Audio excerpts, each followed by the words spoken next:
गीता पर ही एक बहुत पहले की चर्चा के दौरान शायद आज के श्लोक का ही संदर्भ रहा होगा।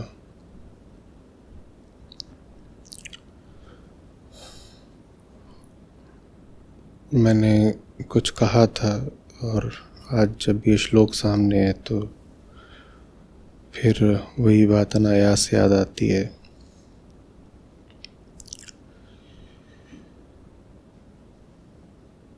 कहा था कि कर्ता भाव गलत नहीं है, झूठ है। कर्ता भाव गलत नहीं है, झूठ है। और शायद इसी शीर्षक से वो जो पूरी चर्चा थी वो प्रकाशित भी हुई थी। कर्ता भाव गलत नहीं है, झूठ है। किसी चीज़ के गलत होने के लिए उसका होना ज़रूरी होता है। कुछ सही हो या गलत हो, इसके लिए पहले उसको होना चाहिए ना।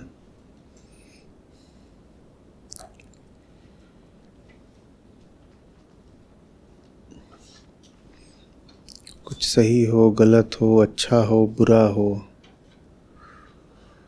इसके लिए पहले उसका अस्तित्व आवश्यक है।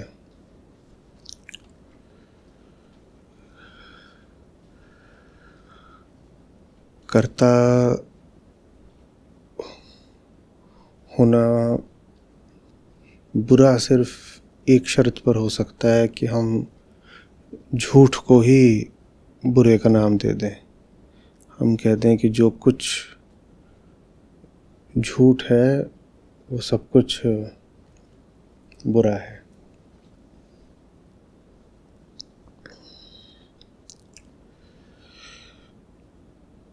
एक बात ये स्मरण आती है और दूसरी बात ये कि जीवात्मा और पुनर्जन्म को लेकर के पिछले कुछ महीनों में हम जो चर्चाएं करते रहे हैं,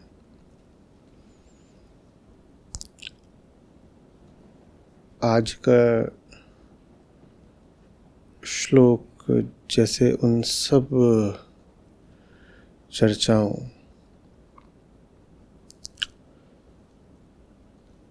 को एक निष्कर्ष दे देने के लिए है।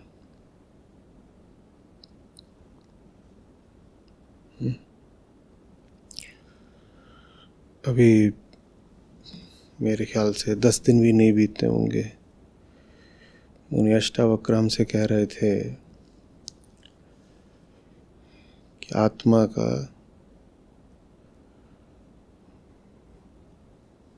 भाव से कोई संबंध नहीं है।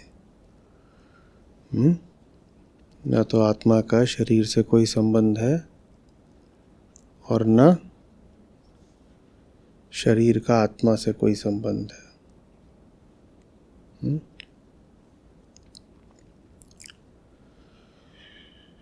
तो जो आज की बात है ये उस विषय को भी एक बहुत ठोस निष्कर्ष दे देगी।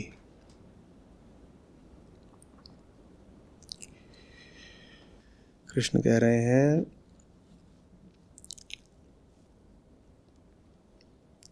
जो कुछ भी तुम गति होते देख रहे हो वो वास्तव में क्रिया मात्र है। क्रिया मात्र है, ठीक है। उसको कर्म तक कहना उचित नहीं होगा, वो क्रिया है।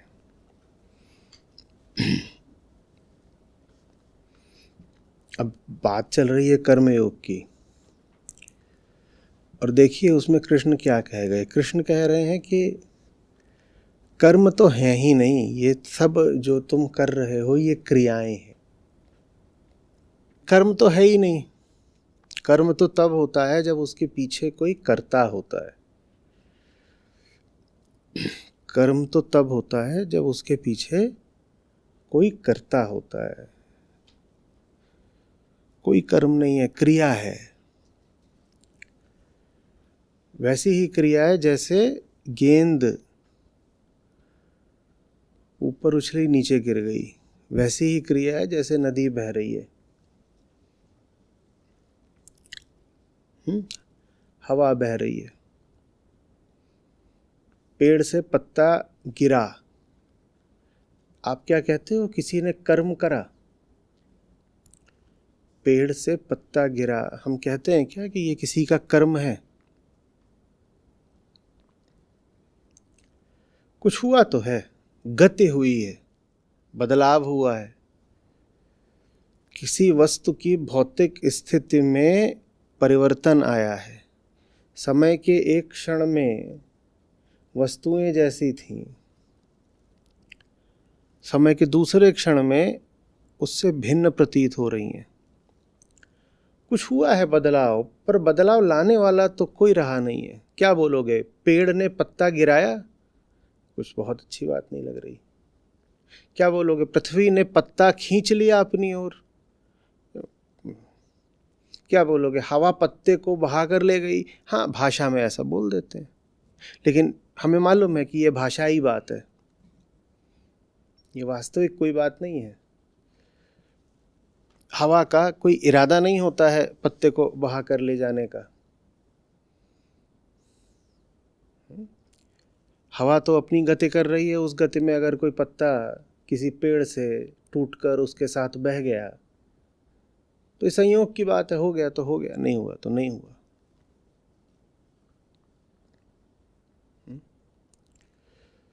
तो क्रियाएं होती हैं इस जगत में,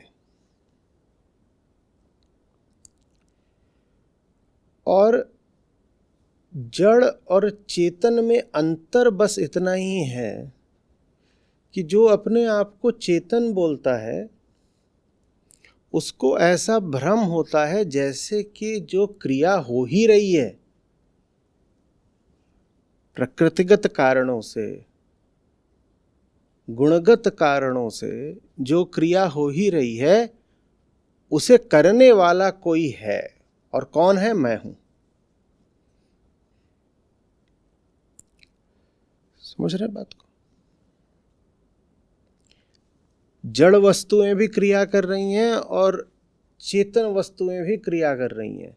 जड़ और चेतन में अंतर क्रिया का नहीं है। जड़ और चेतन में अंतर यह है कि जहां जड़ वस्तु है वहां कोई ये सोचने वाला, मानने वाला मौजूद नहीं है कि वो क्रिया मैंने करी अतः वो क्रिया कर्म है। जहां चेतन वस्तु की क्रिया है वहां कोई मानने वाला मौजूद है कि मैंने करा। तो चेतना में और जड़ता में भेद केवल एक मान्यता का है, और वो मान्यता झूठी है। उस मान्यता का ही नाम अहंकार है, वो मान्यता ही कर्ता भाव है। वो मान्यता ही कर्ता भाव है। मैंने करा, करा कुछ नहीं, हुआ, बस हो रहा है। कर आप नहीं रहे हो रहा है।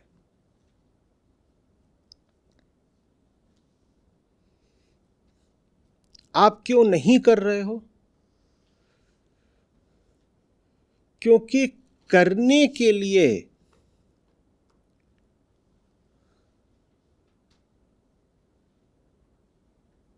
आपका, आपके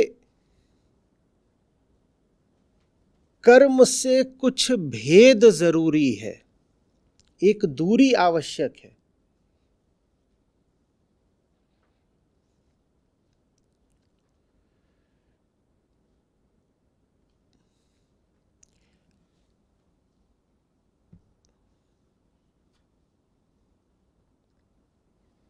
मैंने इसको उठाया, मुझ में और इसमें क्या चाहिए? दूरी चाहिए, पृथकता चाहिए। आप ये भी कहेंगे पर हम स्वयं भी तो उठ जाते हैं। तो आपकी मांसपेशी में और आपकी हड्डी में एक दूरी है। आपकी मांसपेशी आपकी हड्डी को उठा रही है, और कोई बैठा हुआ है भीतर। अभी हम अपनी जो हमारी साधारण मान्यता रहती है हमारे शरीर की एनाटॉमी की, उसको ले लें। कोई बैठा हुआ है आपके मस्तिष्क में जो निर्णय लेता है कि उठना है, उसमें और शरीर के वजन में एक दूरी है। ये दो अलग अलग हैं। वो दूरी सिर्फ तब हो सकती है जब आप निर्लिप्त हों।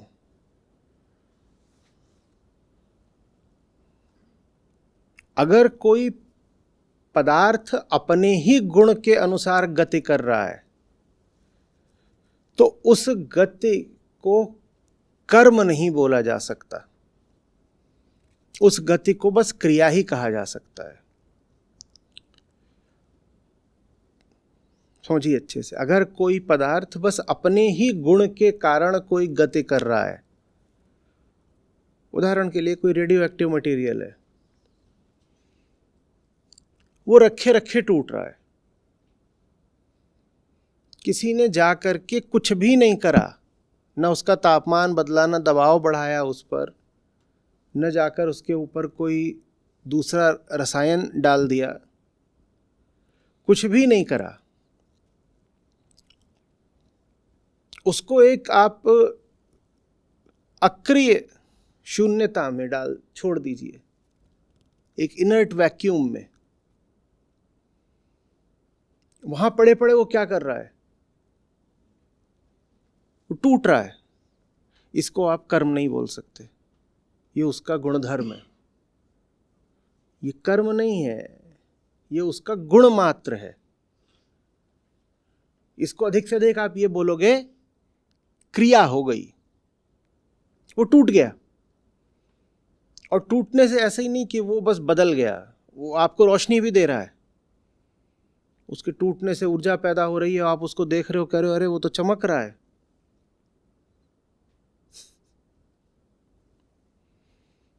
और अगर आपके पास बहुत संवेदनशील उपकरण हो वजन नापने का, और आप जाएं और कुछ ही समय बाद उसका वजन नापे, तो आपको वजन में भी एक जरा सी कमी पता चल जाएगी। ये क्या हो रहा है? ये जरूर कुछ कर रहा है, उपवास कर रहा होगा शायद, प्रकाश फेंक रहा है। हाँ, पहले यूरेनियम था, अब कुछ और बनता जा रहा है। कोई दूसरा अगर एलिमेंट ही नहीं बन गया तो आइसोटोप बदल रहे हैं। क्या हो रहा है? ये कुछ तो हो रहा है, और वजन भी कम। कुछ नहीं। फिर समझिए, इस परिभाषा को जितना ले लेंगे उतना उपयोगी होगा।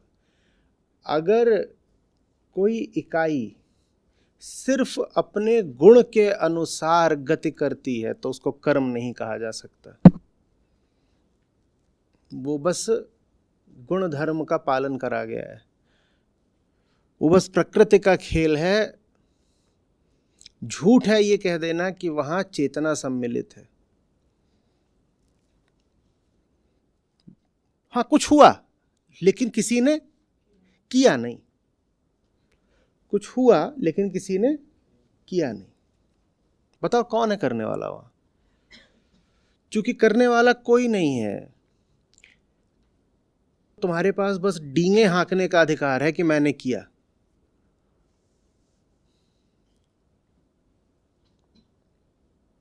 समझ आ रही बात? सोचो, यूरेनियम और प्लूटोनियम बैठ के डींगे हाँक रहे हैं, हमने करा, हमने करा। और क्या करा? कुछ नहीं। जब रेडियो एक्टिव म्यूटेशन होता है तो ऐसा नहीं होता कि बस जो वो एलिमेंट है वो किसी अन्य एलिमेंट में बदल जाएगा। वो 2-3 उसमें से एलिमेंट पैदा हो सकते हैं। यूरेनियम टूटेगा तो फिर उसमें से हीलियम भी पैदा हो सकता है, साथ में अल्फा पार्टिकल्स वो सब निकल रहे हैं। तो कहेंगे मैंने बच्चे करे। देखो, तुमने नहीं करा, हुआ, तुमने नहीं करा, हुआ। और आप उसको बिल्कुल छोड़ दीजिए, मैं कह रहा हूं इनर्ट वैक्यूम में, तब भी होगा। कोई बाहर की ताकत चाहिए ही नहीं, उसका ही जो अपना प्राकृतिक गुण है पर्याप्त है कुछ कर देने के लिए। कोई बाहरी दबाव नहीं चाहिए, कोई ये ना कहे परिस्थितियों के वशीभूत करा, नहीं। जैसे तुम हो ये होना ही था, तो बताओ तुमने कहां करा? जैसे तुम हो से क्या आशा? जैसा तुम्हारा शरीर है और कुछ नहीं। यूरेनियम के पास और कुछ नहीं है, चेतना तो है ही नहीं, शरीर है। आज कृष्ण हमसे कह रहे हैं तुम भी यूरेनियम ही हो, तुम भी कुछ करते नहीं हो, तुम्हारे साथ बस होता है। बस यूरेनियम इतना बुद्धू नहीं है कि वो बोले मैंने करा। तुम यूरेनियम से भी ज्यादा पागल हो, तुम अपने भीतर आई रख के चलते हो। यूरेनियम ज्यादा समझदार है, वो बोलता है यू, हम पागल हैं, हम बोलते हैं आई। समझ में आ रही बात?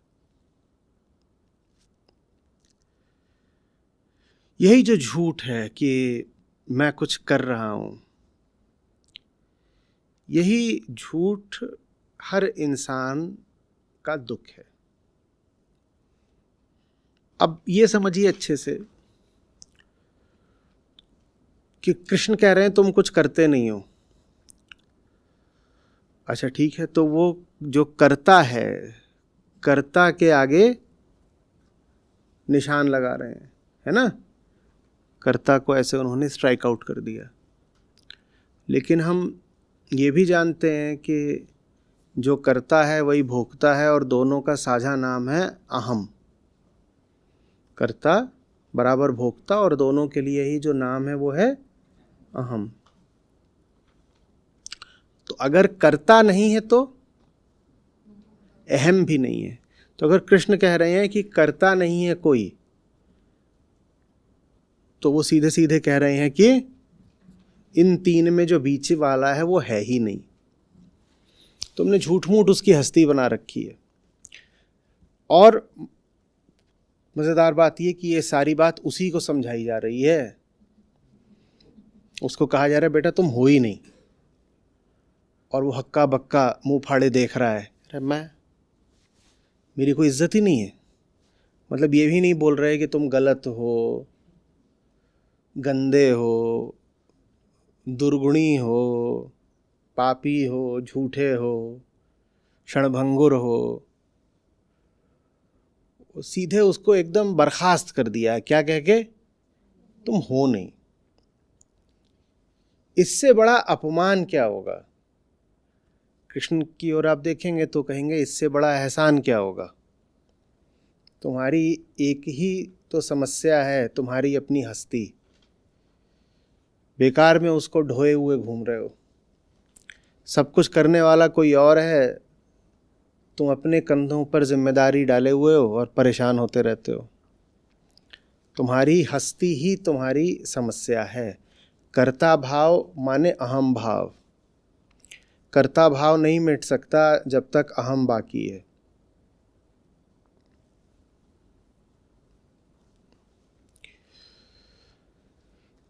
समझ रहे हो? अब हम जाते हैं कि हम क्यों हैं नहीं, और जो हो रहा है वो बस हो कैसे रहा है, कि उसे करने वाला कोई कैसे नहीं है। कुछ करने के लिए हमने कहा करे जा रहे कार्य से भिन्न एक कर्ता का होना बहुत आवश्यक है।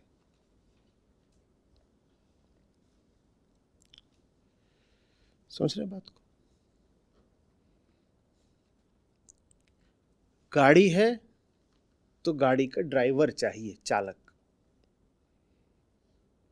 चलो ठीक है, सेल्फ ड्रिवन भी है, तो भी कोई चाहिए जिसने उसको डिजाइन करा हो, प्रोग्राम करा हो, और अभी आदेश दिया हो कि भाई यहां से वहां तक चले जाओ। और अगर कोई गाड़ी ढलान पर न्यूट्रल में खड़ी थी, ब्रेक लगा नहीं था, वो ढुलक पड़ती है, तो आप क्या बोलोगे? क्या बोलोगे? आप बोलोगे the car is being driven. गति तो हो रही है और कोई दूर से देखेगा तो उसे क्या दिखाई देगा? गाड़ी चल रही है। उसे दो गाड़ियों में कोई अंतर दिखाई देगा? कम से कम थोड़ी देर तक तो कोई अंतर नहीं दिखाई देगा। एक गाड़ी के भीतर एक चालक बैठा है जो गाड़ी से बिल्कुल भिन्न है, जिसमें गाड़ी का कोई गुण नहीं है। वो जो चालक है वो चेतना मात्र है। एक गाड़ी ऐसी है और दूसरी गाड़ी है जो अपने ही गुण के अधीन होकर ढलान पर चल पड़ी है। ये दोनों गाड़ियां दूर से देखने पर कैसी दिखाई देंगी? कम से कम 15-20 सेकंड तो ऐसे लगेगा कि एक ही जैसी है। फिर जब वो जाकर कहीं गिर जाएगी तब कहोगे क्या ये आदमी इसके अंदर पागल था क्या? और तलाशोगे तो कहोगे कि आदमी तो था ही नहीं। समझ में आ रही बात? तो गाड़ी चल रही है, इससे ये साबित नहीं हो जाता कि गाड़ी को चलाने वाला कोई है। शब्द कहे जा रहे हैं, इससे ये साबित नहीं हो जाता कि शब्दों को कहने वाला कोई है। जीवन जिया जा रहा है, इससे ये साबित नहीं हो जाता कि जीवन को जीने वाला कोई है। एकदम सूखा टूटा पीला पत्ता भी हवा में उड़ता है, इससे ये साबित नहीं हो जाता कि प्राण है। पतंग आसमान में चढ़ती है, लड़ती है, काटती है, कटती है, इससे ये साबित नहीं हो जाता कि पतंग की अपनी कोई सत्ता है। और अब तो एआई का जमाना है, उससे बेहतर उदाहरण क्या हो सकता है? पतंग वगैरह का उदाहरण आते ही आप कहेंगे देखो अरे लेकिन पर ये बात तो नहीं कर पाती ना, पर ये चैतन्य तो नहीं लगती ना।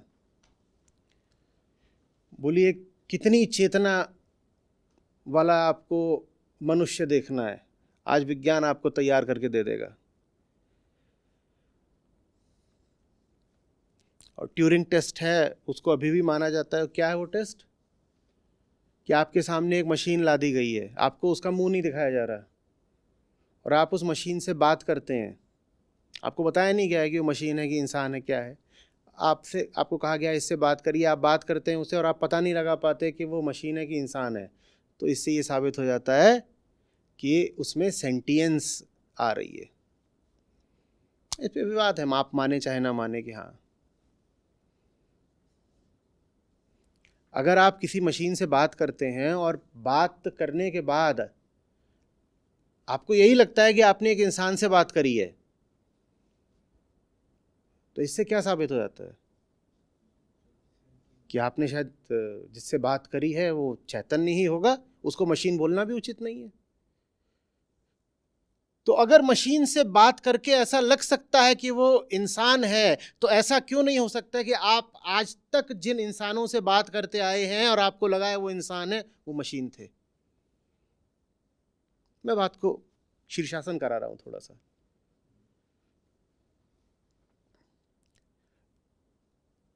कितनी ही मशीनें हैं जो ट्यूरिंग टेस्ट अब पास कर चुकी हैं।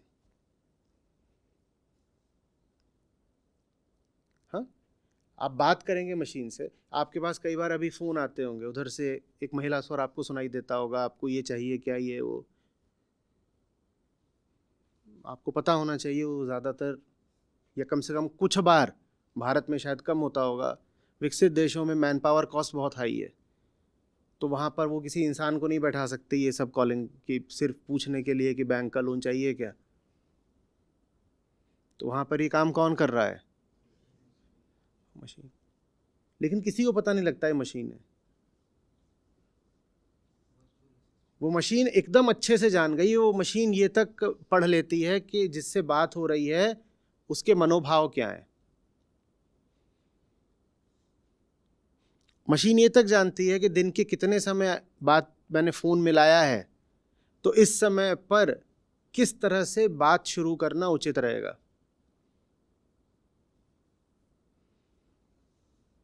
मशीन सब जान जाती है। मशीन ये भी देख लेती है कि बात करते करते कोई बहुत अगर रुक रहा है तो उसको ये बोल देना है कि ठीक है, मैं आपको थोड़ी देर में कॉल करूं क्या? इंसान जितना संवेदनशील हो सकता है दूसरे इंसान के प्रति, मशीन उससे ज्यादा संवेदनशील है। तो मैं पूछ रहा हूं, अगर मशीन से बात करते वक्त आपको ये धोखा हो सकता है कि ये तो इंसान है शायद, तो ऐसा क्यों नहीं हो सकता कि आप जितने इंसानों के आज तक संपर्क में रहे हैं वो मशीन ही हो? वही बात यहाँ श्री कृष्ण गीता में कह रहे हैं।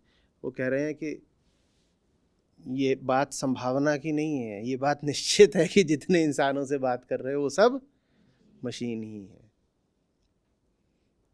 सब मशीन है।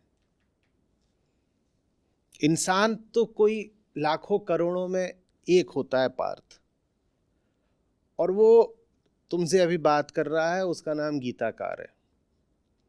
बाकी तो सब मशीनें हैं,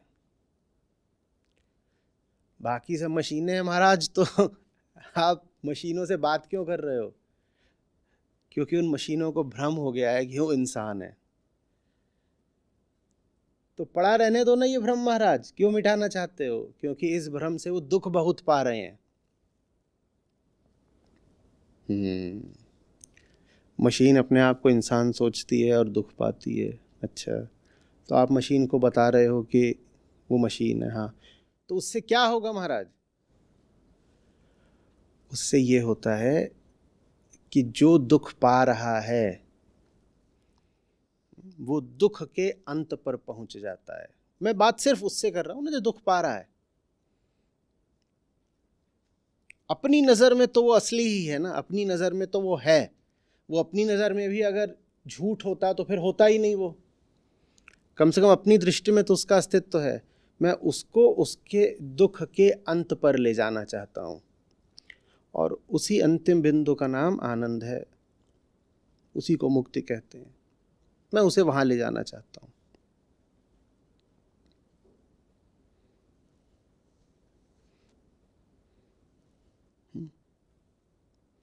वहां जहां पर मुक्ति है,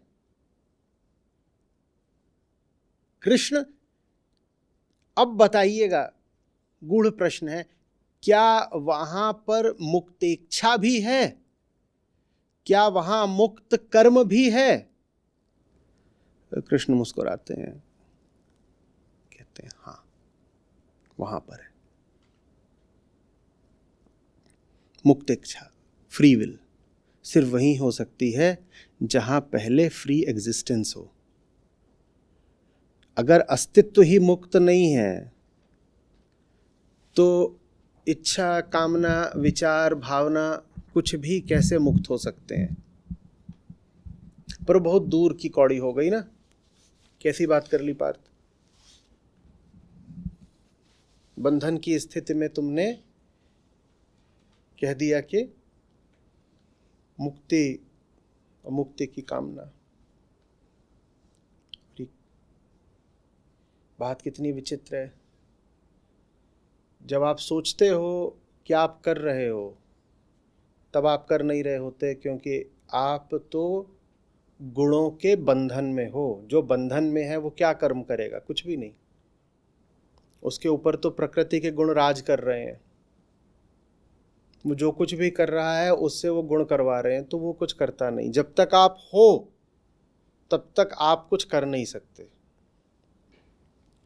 जब तक आप हो तब तक आप कुछ कर नहीं सकते। तब तक आपसे बस करवाया जा रहा है। जब तक आप अपनी दृष्टि में हो, होना बहुत ज़रूरी है। ये बात एग्जिस्टेंस, अस्तित्व समझनी बहुत बहुत ज़रूरी है।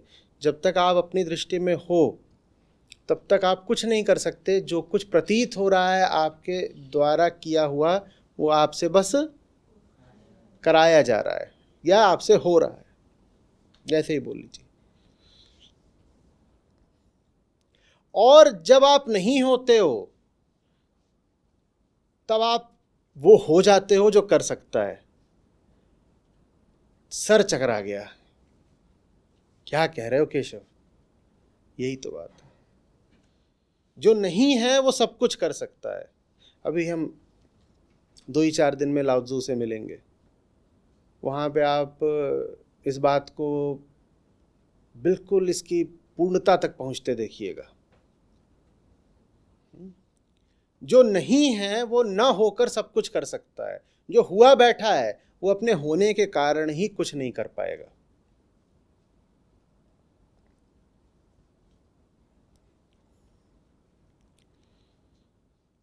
जिसे बहुत कुछ करना हो वो सबसे पहले होना छोड़ दे।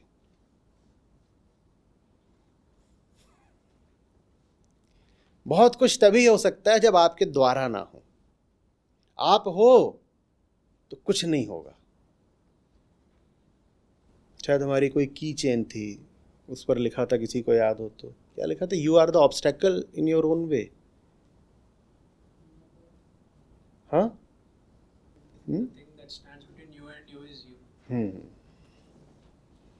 what stands between you and you is you.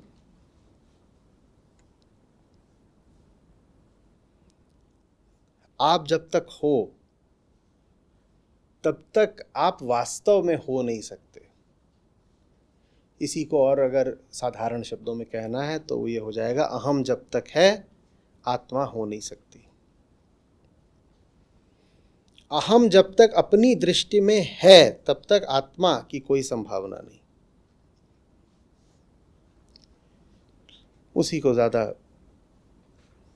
काव्यात्मक तरीके से कहा था कि there is nothing but you between you and you.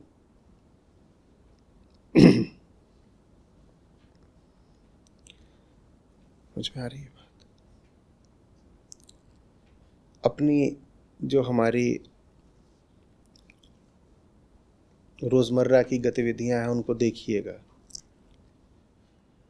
क्या कुछ भी ऐसा है जो हम बिना कामना के करते हैं?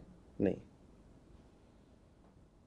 और कामना उठती है प्रकृतिगत गुण से, है ना?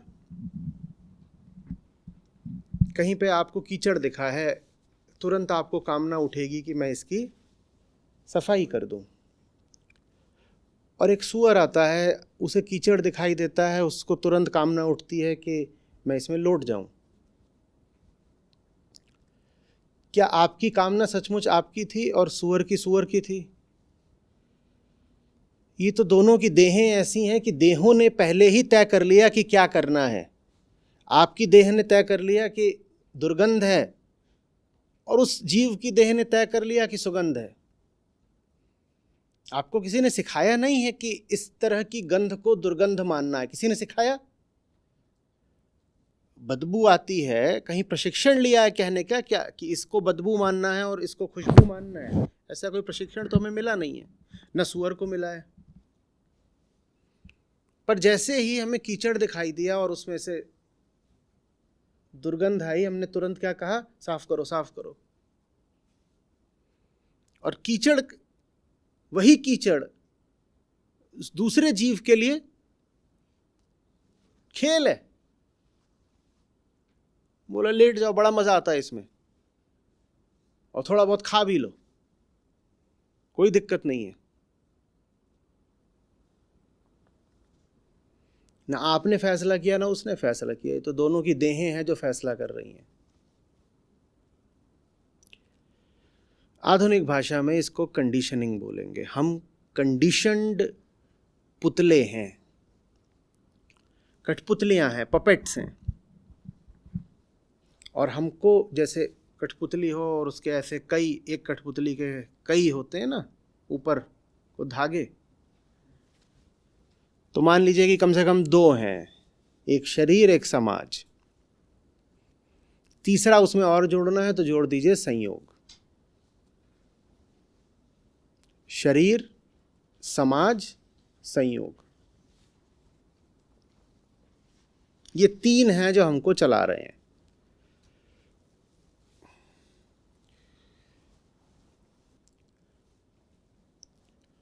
क्या कह रहे हैं कृष्ण? ये तभी समझ में आ सकता है जब हम में अपनी ही स्थिति के प्रति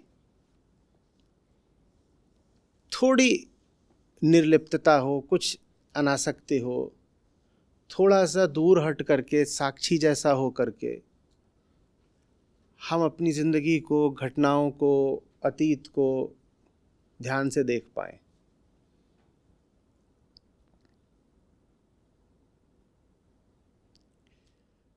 और फिर आप अपने आप से पूछें कि जो कुछ भी हुआ है और हो रहा है उसमें इन तीन के अलावा कोई मालिक है क्या? हम सतरजतम की बात नहीं कर रहे, मान लो सतरजतम यही तीन है,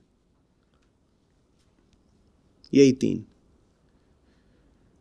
शरीर, समाज, संयोग। और उसमें जोड़ना हो तो आप समय भी जोड़ सकते हो, सब ठीक है, पर संयोग में समय आ गया, संयोग में समय आ गया। संयोग में स्थिति और समय आप दोनों को मान लो, अलग अलग लिखना हो अलग अलग लिख लो। ये सब बस विस्तार की बात होती है और संदर्भ की बात होती है। कहीं पर आप पढ़ोगे तो किसी चीज़ को लिखा जाएगा ये 3 प्रकार की होती है, फिर कहीं पढ़ोगे तो 5 प्रकार की बता दी जाएगी। उसको ये मत मान लेना कि वो दोनों जो वहाँ विद्वान बातें कह रहे हैं वो दोनों अलग अलग बातें कह रहे हैं। बस एक ने 3 में कहा था, दूसरे ने उसी 3 में से किसी बात को विस्तार देकर 5 बना दिया, ठीक है। और ये भी होता है कई बार कि एक ही व्यक्ति कई बोले कि फलानी चीज़ 2 प्रकार की होती है और दूसरे मौके पे कह दे कि 4 प्रकार की होती है। तो इसका मतलब ये नहीं है कि विरोधाभास, इसका मतलब बस ये है कि पहले जो बोला था उसी को और विस्तार में बोल दिया है और कुछ नहीं। तो हम कई मौक़ों पे मैंने कहा है कि कंडीशनिंग 2 तरह की होती है बस, फिजिकल और सोशल, ठीक है। उसको आप एक तरह की भी बोल सकते हो, प्राकृतिक। प्रकृति बोलते ही उसमें सब आ गया, शरीर समाज। फिर थोड़ा खोल के बोलोगे तो कह दोगे शरीर और समाज। फिर थोड़ा और उसको आप खोल करके बोलेंगे तो क्या, अभी हमने क्या कह दिया है, शरीर, समाज और संयोग। फिर थोड़ा और उसको आप खोल दीजिए, शरीर, समाज, संयोग और समय। फिर और खोल दीजिए तो उसमें एक स्थिति और जोड़ दीजिए। तो इस तरह आप एक भी बोल सकते हो, उसको 5 बोल सकते हो। मुद्दे से भटकना नहीं है, जो बात समझने की है वो समझने जैसी है, ठीक है। क्या हमारे जीवन में कुछ भी ऐसा रहा है या है जो इनसे अछूता हो? कोई छोटी घटना आप पकड़िए, कोई बड़ी बात याद करिए और बताइए कुछ भी ऐसा है जिसका निर्धारण इन्होंने न करा हो। शरीर, समाज, समय, संयोग, स्थिति, कुछ ऐसा है। और इन 5 में आप कहीं नहीं है, अच्छे समझ लीजिएगा। अगर आपका शरीर कुछ तय करे दे रहा है तो वो आपका थोड़ी खेल हो गया। बहुत ज़ोर से नींद आई, आप लुढ़क गए, आपको ही कहने का क्या हक है कि मैं सो गया? आप सो थोड़ी गए, ये कोई हक। या चलिए इसमें तो फिर भी लगता है कि आदमी थोड़ा तो फैसला करता ही है। आपको पता भी नहीं है और इसी कमरे में पीछे से किसी ने सोने की गैस छोड़ दी, आपको नहीं पता, वो पीछे से वहाँ पे एक पाइप लगी हुई है, उसमें से सोने वाली जो गैस है वो इस कमरे में आ रही है और फिर सब। तो आप क्या ये बोलोगे कि मैं सो गया? आप क्या कहोगे, मैंने सोने का निर्णय या चुनाव करा? नहीं करा ना। तो शरीर का काम है। और हुआ क्या है, जो हुआ है वो पूरे तरीके से रासायनिक है, रासायनिक ही है ना। वो थी, वो आपकी नाक के माध्यम से यहाँ भीतर पहुंची और भीतर क्या हुआ, सीधे सीधे बिल्कुल वही चीज़ जो किसी प्रयोगशाला की टेस्ट ट्यूब में होती है, बिल्कुल वही चीज़ हुई ना फेफड़े के अंदर। फेफड़े के अंदर हुई, फेफड़े के अंदर कुछ हुआ, उससे संकेत कहाँ को गया, यहाँ को गया, यहाँ को गया। फिर यहाँ पर भी कुछ रासायनिक गतिविधि हुई और उस गतिविधि के फलस्वरूप यहाँ पर जो मशीन थी उसने क्या तय किया, स्वयं ही, आपसे नहीं पूछा, स्वयं ही क्या तय करा, शटडाउन। आपसे नहीं पूछा, आपको तो बस ये ऐसे होगा कि आपसे पूछने कौन आ रहा है,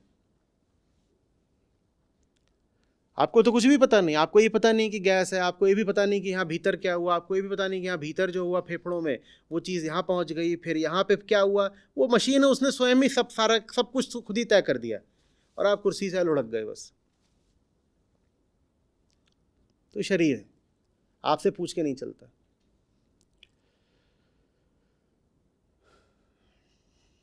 समाज, इतनी सारी चीज़ें हैं जिनको हम अपने अस्तित्व के ही बिल्कुल केंद्र में रखे हुए हैं। आपके पास वो चीज़ें होती हैं, अगर समाज ने नहीं दी होती तो आपको उनके बारे में कुछ भी पता होता अगर समाज ने नहीं बताया होता तो? भारत देश में तो कोई ही ऐसा मिले आपको बिरला जिसमें किसी न किसी प्रकार का जातिगत अहंकार ना हो। उस अहंकार के वक्तव्य अलग अलग हो सकते हैं। किसी का वक्तव्य हो सकता है मैं श्रेष्ठ हूं, किसी का हो सकता है मैं शोषित हूं, ठीक है, लेकिन जातिगत भाव नहीं हो यह संभव नहीं है भारत में। कोई आपको मिल जाए कि वो जाति से मुक्त है तो यही जान लीजिएगा कि वो जीवन मुक्त है। भारत में जीवन मुक्त को पहचानने का एक अच्छा तरीका है, कोई जाति मुक्त मिल गया जान लो वही जीवन मुक्त है, नहीं तो बहुत मुश्किल है। जिनको ये लगता भी हो कि वो जाति वगैरह की परवाह नहीं करते, उनकी सांस अटक जाती है अगर पता चलता है कि घर की लड़की किसी से मिलजुल रही है। इसलिए नहीं कि मिलजुल रही है, मिलना जुलना तो फिर भी बर्दाश्त हो जाए, जिससे मिलजुल रही है वो किसी अन्य जाति का। अरे नहीं, इसलिए नहीं कि किसी अन्य जाति का, अन्य जाति तो फिर भी बर्दाश्त हो जाए, वो किसी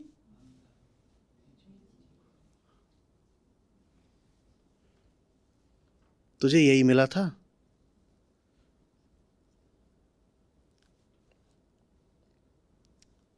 ये जो भी है आपके दिमाग में होता अगर समाज ने नहीं सिखाया होता। आप पैदा हुए, आपको बता दिया गया आपकी एक जाति है, आपको पता कैसे कि आपकी वो जाति है? ये तो छोड़ो कि जाति अच्छी है कि बुरी है कि क्या है कहां? कर्ता भाव जैसी ये जाति वो है ही नहीं, वो है ही नहीं। वो सिर्फ क्या है? वो सिर्फ क्या है? अच्छा, आपको दो आदमी दिखा दिए जाएं, आपको बताया ना जाए कि इनकी जाति क्या है, आपके पास कोई भी तरीका है कि आप बता पाओ?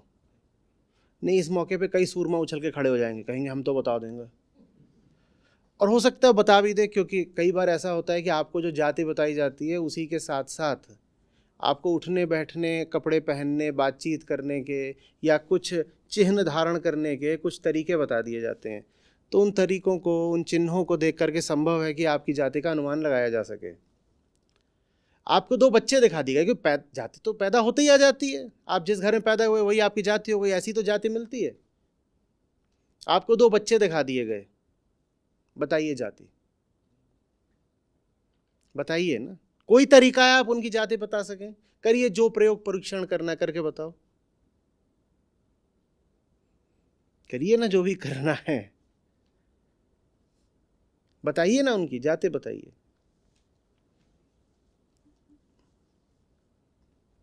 तो शरीर में तो कहीं नहीं है जाति, और कहाँ है फिर जाति? अब बिल्कुल हो सकता है कि वो बच्चे ही 10-15 साल बाद कट्टर जातिवादी हो गए हों। यही बात धर्म की है, दो बच्चे पैदा हुए हैं, धर्म बता दो उनका। अब बहुत संभावना उनमें से ही एक फिर धर्म के नाम पर जिंदगी भर द्वेष करे, द्वेष फैलाए और 5-7 हत्याएं भी कर दे किसी तरीके से।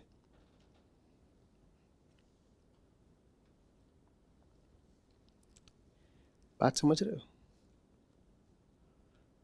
आप बताओ ना, जाति कहाँ है? आप जाति का बड़ा गुरूर लेके घूम रहे हो, सर पे एक डंडा पड़ जाए सारी अहंता गायब हो जाएगी, जाति ही कहाँ बचेगी? बताओ ना, बचेगी क्या? जो भी आपका जाति सूचक चिन्ह है उसी को देख के कहोगे ये क्या आ गया, ये कहाँ से आ गया, क्यों आ गया,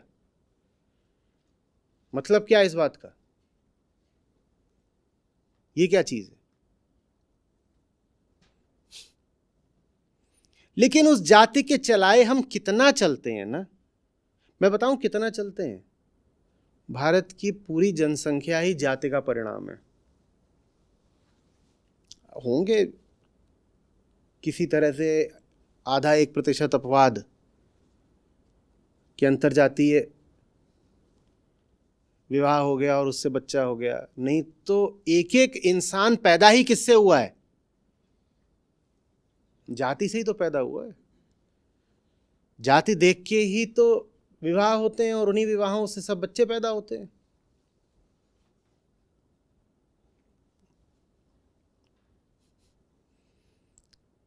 इस हद तक चलाता है हमें समाज कि हमें शारीरिक अस्तित्व भी समाज ही देता है। हम दो चेतनाओं के संयोग की नहीं, सामाजिक वर्जनाओं की पैदाइश हैं। ऐसा नहीं है कि दो चेतनाएं हैं, उन्होंने परस्पर प्रेम में निर्णय करा और उसकी वजह से संतान पैदा हुई।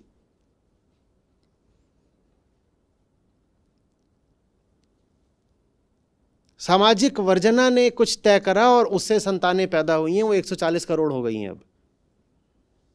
और उनका दावा यह है कि वो हैं, तुम हो कहां? तुम्हारी तो हस्ती ही समाज ने तय करी थी, तुम्हारे माँ बाप ने नहीं तय करी थी। तुम होगे ये बात समाज ने तय करी थी, तुम्हारे माँ बाप ने नहीं तय करी थी।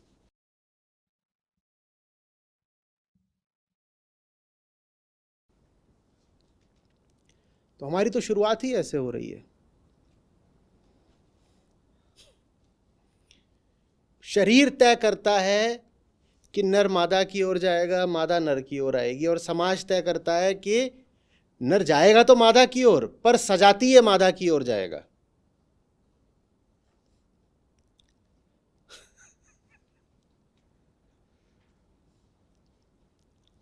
और परिवार तय करता है कि नर मादा की ओर ही जाएगा और सजातीय मादा की ओर ही जाएगा, और समान आर्थिक स्थिति वाली ही मादा की ओर जाएगा।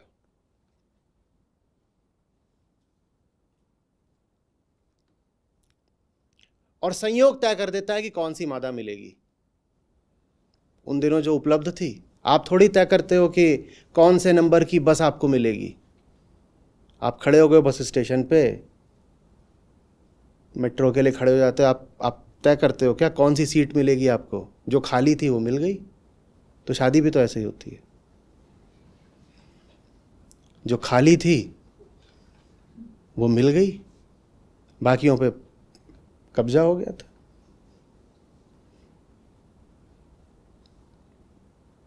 क्यों आप बोलते नहीं हो?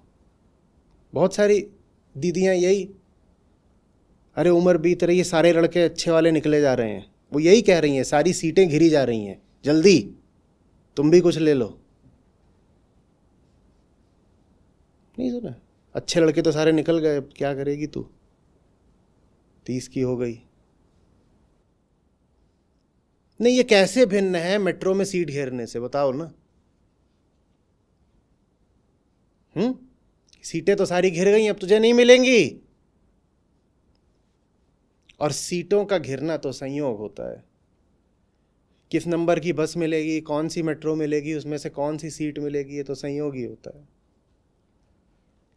तो शरीर ने तय करा नर मादा की ओर जाएगा, समाज ने तय करा कि अपने ही धर्म अपनी जाति की ओर जाएगा, परिवार ने तय करा कि एक तरह की आर्थिक स्थिति होगी वगैरह वगैरह, और संयोग ने तय करा कि कौन सी वो विशिष्ट मादा होगी। और ये सब हो जाने के बाद आप कहते हैं मैंने प्यार किया।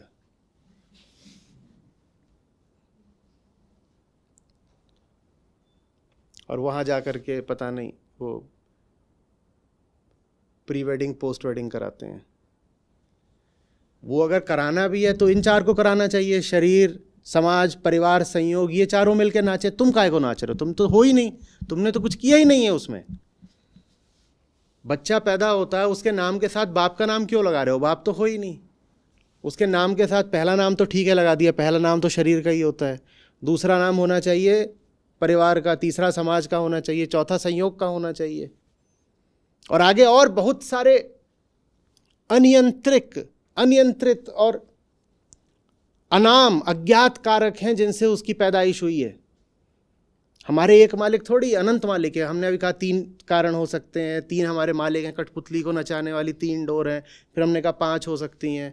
आप सचमुच देखो तो 10, 20, 50 और आगे बढ़ोगे तो और गिनते जाओगे, 100, 500 अनंत डोरे हैं जिनसे वो कठपुतली नाच रही है। लेकिन हम ऐसे दिखाते हैं जैसे एक हम हैं, एक हमारे पिताजी हैं, और नाम लगा देते हैं, एक हमारा नाम और एक कुल का नाम ऐसे लगा देते हैं। ऐसे होने ही नहीं चाहिए, नाम बहुत लंबे होने चाहिए। तो कैसे आए तुम? एक तो चलो मेरा नाम शरीर का नाम हो गया, ठीक है। उसके बाद एक उस मेट्रो का नाम जिसमें संयोग से पिताजी माताजी मिल गए थे।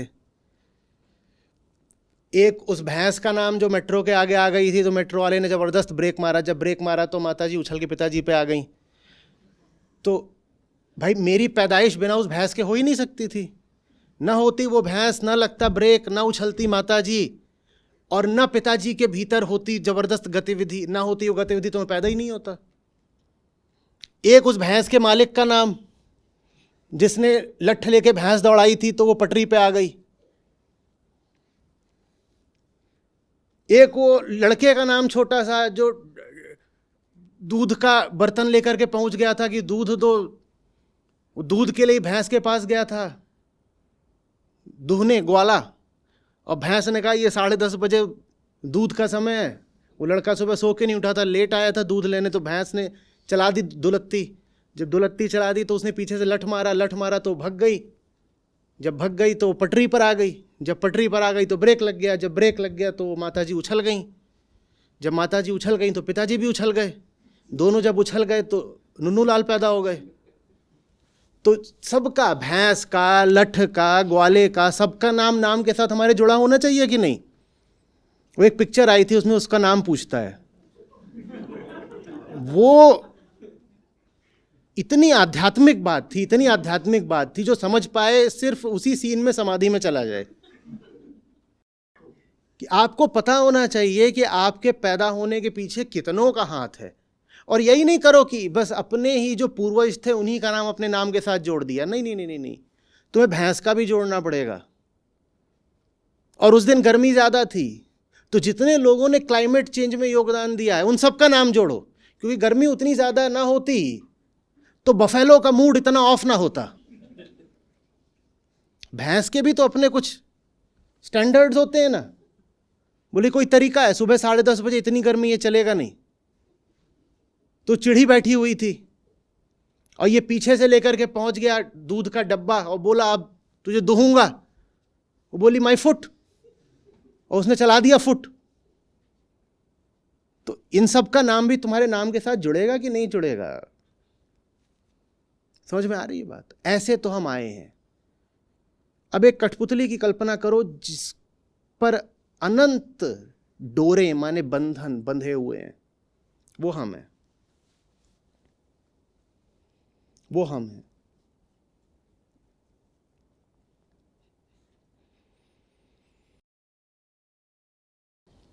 अहंकार ये मानने से इनकार करता है। वो कहता है मैंने किया, मैंने चुना। तुमने क्या चुना? तुमने क्या चुना? जिस पर आज जान देते हो, वो हो सकता है कि वो लड़की या लड़का तुम्हारे ही मोहल्ले का हो। जब तक तुम 10 वर्ष के थे तब तक वो तुम्हें बिल्कुल नहीं सुहाता था, क्योंकि तब तक तुम्हारे भीतर रसायन सक्रिय नहीं हुए थे ना।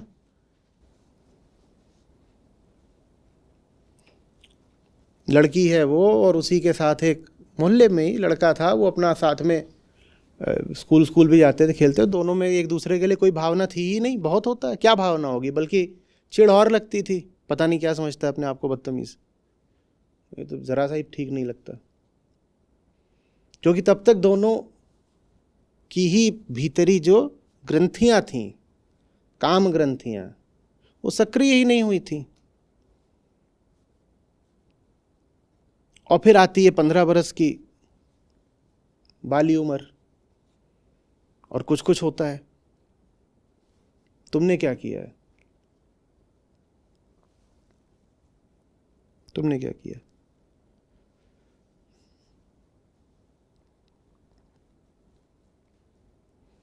अपने जीवन में कोई भी ऐसी चीज ढूंढ के निकालिए ना जो शरीर समाज संयोग द्वारा निर्धारित न की गई हो।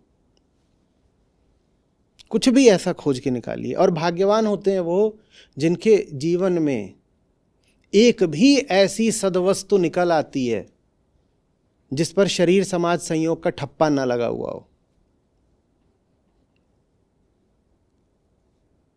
एक भी हम ऐसे अभागे होते हैं कि हमारे जीवन में कुछ भी ऐसा नहीं होता जो हमारा अपना हो, कुछ भी नहीं होता। फिर पूछना पड़ता है ज्ञानियों को आपसे कि छाती से बांधकर मरोगे क्या? उसका आशय समझिए। उन सब बातों के पीछे ज्ञान के सिद्धांत हैं। वैराग्य एथिक्स नहीं है, नीति नहीं है।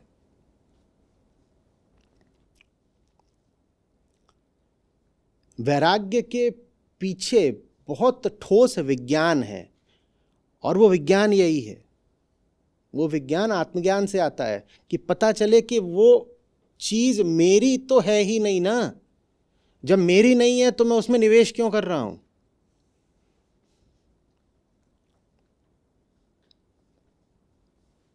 तुम्हारी तो है ही नहीं, तुम उसमें निवेश क्यों कर रहे हो? किसी दूसरे के खाते में जाके पैसे जमा करा रहे हो बार बार। ये वैराग्य के पीछे का विज्ञान है। मेहनत तुम्हारी, समय तुम्हारा, और उससे जो कुछ भी अर्जित हुआ वो जाके किसी और के खाते में डाल आए। ये वैराग्य के पीछे का विज्ञान है। तुम्हारा नहीं है भाई, तुम्हारा नहीं है। तुम्हें अंधी ताकतों द्वारा संचालित किया जा रहा है। कुछ ताकतें उनमें से तुम्हारे भीतर बैठी हैं शरीर वगैरह बन के, कुछ ताकतें तुमसे बाहर बैठी हैं समाज इत्यादि बन के। तुम बहुत कुछ कर रहे हो लेकिन उसमें तुम्हें कुछ नहीं मिल रहा। ये वैराग्य है। वो वैसा ही है जैसे कि किसी नौकर को बोला जाए कि जा और बाजार से सोना ले आ। सोना, उदाहरण के लिए हम मान रहे हैं कि सोना कीमती चीज है, होती नहीं है पर हम माने ले रहे हैं। वो नौकर बाजार गया, वहां से सोना लेकर आ गया। वो बोलेगा मिशन एकम्प्लिश्ड। और छोटी मोटी चीज नहीं, मैं बाजार से क्या जीत कर लाया हूं? मैं सोना जीत कर लाया हूं। ज्ञानी पूछता है तुझे क्या मिला? ज्ञानी पूछता है तूने अपनी जिंदगी में सोने का पूरा पर्वत ही जीत लिया, तुझे क्या मिला बता ना। तूने जो भी किया अपने मालिकों के लिए किया, और मालिक कौन है? शरीर, समाज, संयोग। तूने जो किया अपने मालिकों के लिए किया, बता इसमें तुझे क्या मिला? तुझे क्या मिला? ये हम कभी पूछ नहीं पाते कि मुझे क्या मिला, क्योंकि हम तो यही नहीं पूछते कि मैं कौन हूं। ये प्रश्न कई बार मजाक में ले लिया जाता है, चुटकुले जैसा उपहास बन जाता है। मैं कौन हूं, हु एम आई, और बड़ा मजा आता है। चुटकुले ऐसा लगता है। चुटकुले की बात नहीं है, मूर्ख बनने की बात है।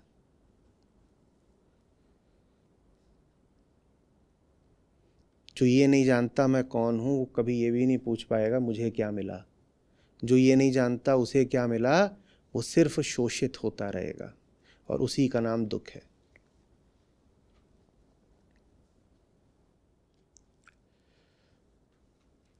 बहुत रुतबे रुआब के साथ गया था भाई बाजार,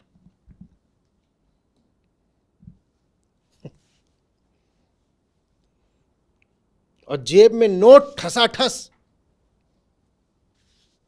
उछल के उबल के खौलते हुए नोट बाहर आ रहे हैं जेब से। अहंकार।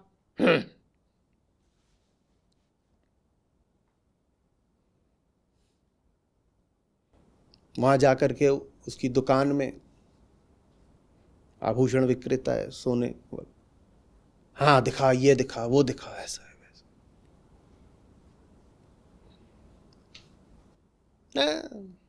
सस्ता माल दिखा रहा है बस 15 लाख का। भिखारी समझाए क्या? और दिखा, महंगी चीज बता। लोग सब आकर के उसको, अरे महाराज ये लीजिए, चाय पीजिए। बोले ये तेरे यहाँ की, हटा हटा, सस्ती तुम्हारी दुकान, 15 लाख का बस माल रखते हो। सब कर रहा है। 5-7 दुकानों को इसी तरह दुरदुरा के फिर 50 लाख का सौदा ले आया, जो भी वहां महंगी से महंगी चीज थी, अपना सब। क्या भाव होगा मन में, क्या भाव होगा? मैं बादशाह, मैं मालिक। नोट भर के गया था, पूरी बाजार खरीद लाया, और देखा था ये जितने के जितने दुकानदार थे कैसे मेरी आओ भगत कर रहे थे, आगे पीछे लगे हुए। चाय लेकर आया था, मैंने कहा ये तुम्हारी कटलेरी है, इसमें हम अपने मच्छरों को पानी नहीं पिलाते।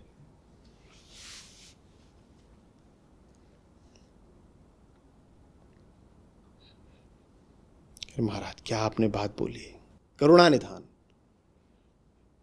ये मच्छरों का भी इतना ख्याल रखते हैं। बोले तो हल्का आदमी समझे।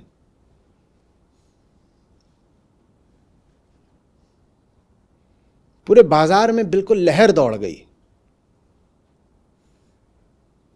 आज आया है कोई दमदार बाहुबली सम्राट।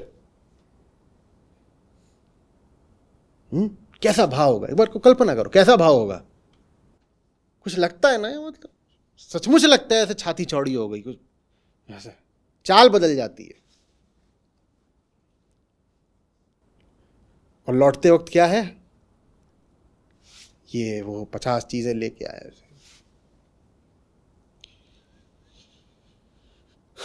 जो कुछ लेके आएगा उसको क्या करेगा, मालिक को सौंप देगा। 5 रुपया भी अगर जेब में बच गया है तो क्या करेगा, मालिक के आगे रख देगा। मालिक को सोना मिला, तुझे क्या मिला,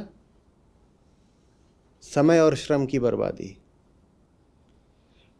अंतर बस ये है कि उदाहरण में जो मालिक है वो बाहर है और शरीरी है, तो दिखाई पड़ता है कि वो रहा मालिक।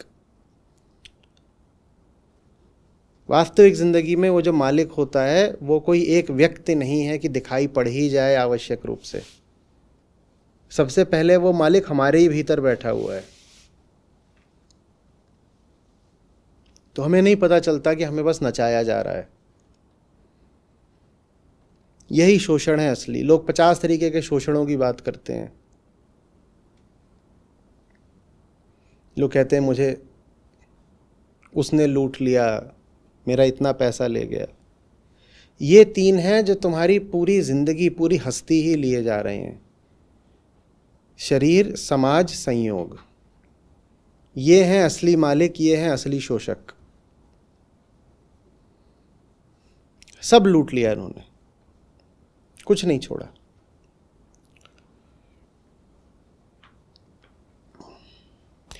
हस्ती ही लूट ली इन्होंने। एक झूठे मैं का निर्माण कर दिया। आप मैं हो ना, मैं, आप मैं हो ना, इन्होंने एक झूठा मैं ही खड़ा कर दिया। जो असली मैं है वो सामने फिर कभी आने ही नहीं पाया। जिंदगी बीत गई, झूठे मैं द्वारा संचालित होकर ही जिंदगी बीत गई। असली मैं कभी सामने आने ही नहीं पाया।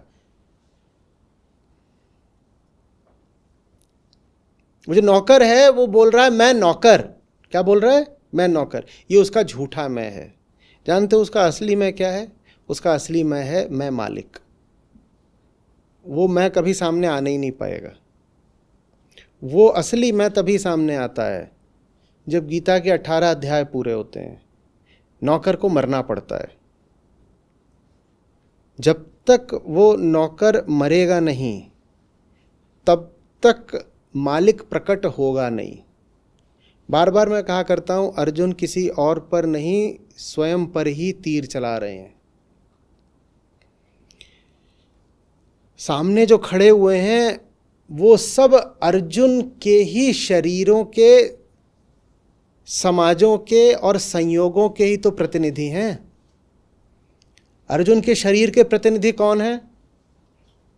भीष्म और भाई। अर्जुन के समाज के प्रतिनिधि कौन है और अर्जुन के संयोगों के प्रतिनिधि कौन है? वो सब लोग जिनसे संयोगवश कभी मित्रता हो गई थी। और संयोग भी क्या था? राजपुत्र हैं तो मित्रता भी उनकी किनसे ही हुई थी? अन्य राजपुत्रों से। और वही जिनसे बचपन में कभी दोस्ती करी थी, कुछ करा था, वही लोग अब सामने शत्रु बन के खड़े थे। अर्जुन का दिल कांप रहा था, इनके साथ खेलते कूदते थे, इन पे क्या तीर चलाना पड़ेगा?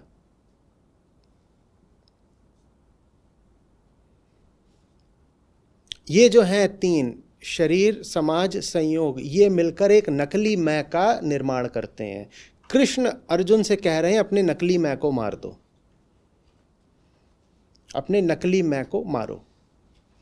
वो जो नकली मैं मरता है तो असली पैदा होता है। नकली मैं को मारना माने झूठे जो मालिक हैं उनको मारना। उन्होंने ही नकली मैं बनाया है ना, उस नकली मैं को मारो तो वो झूठे मालिक मरते हैं।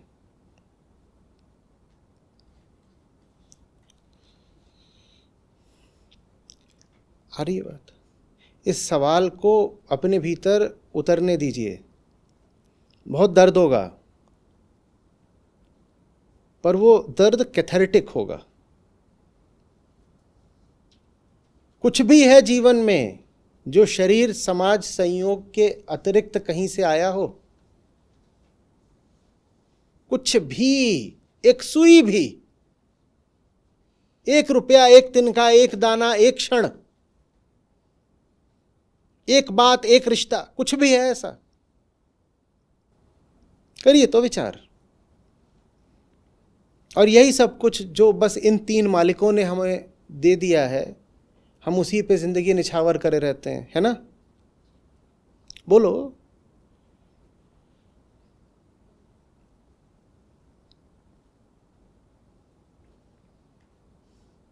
कितनी विचित्र बात।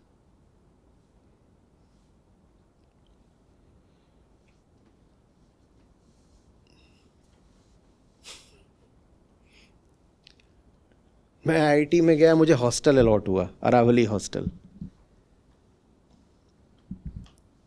और वहाँ सब अगल बगल थे। तो हमारे एक तरफ काराकोरम था और दूसरी तरफ ज्वालामुखी हॉस्टल था।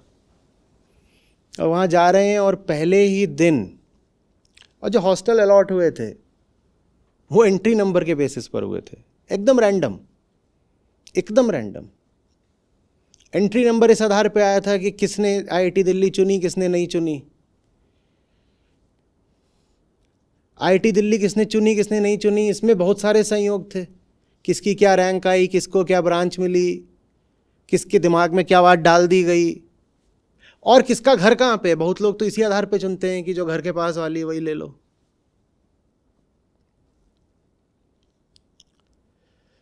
तो इन सब संयोगों से गुजर करके अंततः आपको एक हॉस्टल अलॉट हो गया था। 50 तरीके के संयोग, ये भी और पीछे जाओगे तो न जाने क्या क्या संयोग निकलेंगे। इसमें यह भी संयोग निकल सकता है कि मालिक चले थे परीक्षा देने और घर में दही चटा दी गई, दही सड़ी हुई थी और उसके कारण रैंक खराब हो गई, तो उसके कारण, उस दही के कारण आज इस हॉस्टल में आना पड़ रहा है।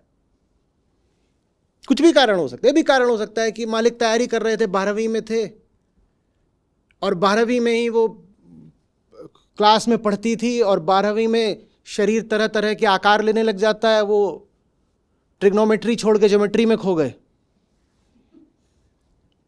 रैंक खराब हो गई।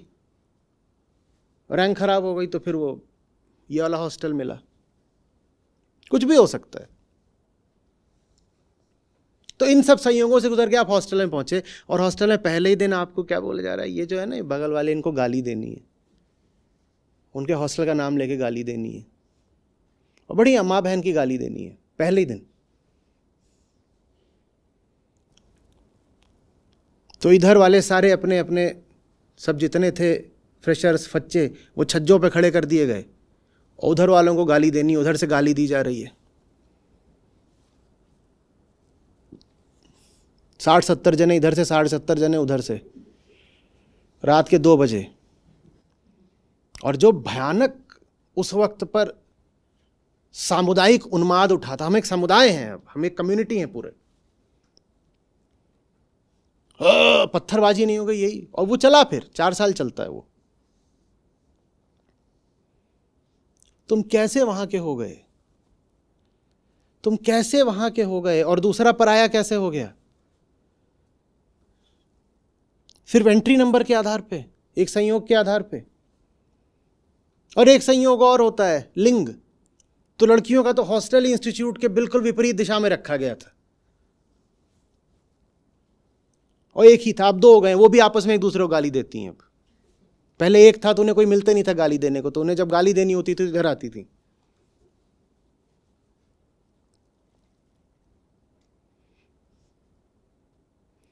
तुम कैसे एक नाम से इतने संबंधित हो गए, बताओ ना। कितनी अजीब बात है, कल तक तुमने इस हॉस्टल का नाम भी नहीं सुना था, और आज बस एक रैंडम संयोग, चांस के चलते तुम्हें यहां डाल दिया गया है, और तुम अब जिंदगी भर कहोगे। आज भी होता है, कोई आपको मिलता बोलता है, जैसे ही वो बोलता है IIT दिल्ली, तुरंत पूछते हॉस्टल। ये एक तरह का जातिवाद ही है, जैसे कोई मिले पूछे कौन जा, तो भैया।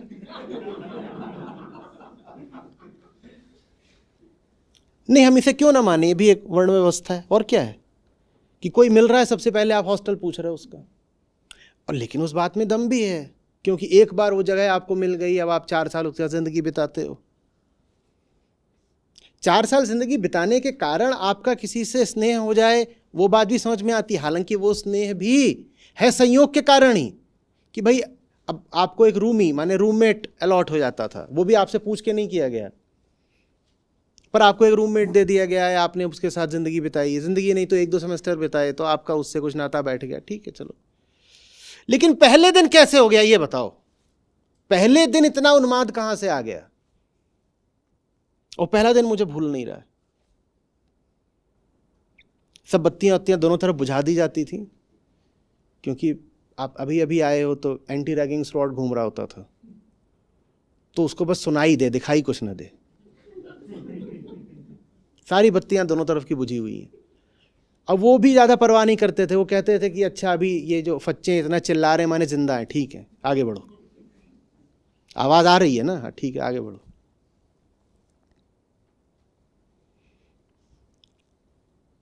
पहले दिन इतना उन्माद कहाँ से आ गया? सारी पहचानें ऐसी ही तो होती हैं, और इन्हीं पर फिर हमारी पूरी ज़िंदगी खड़ी हो जाती है। बताइए क्या है हमारी ज़िंदगी में जो संयोग से नहीं है?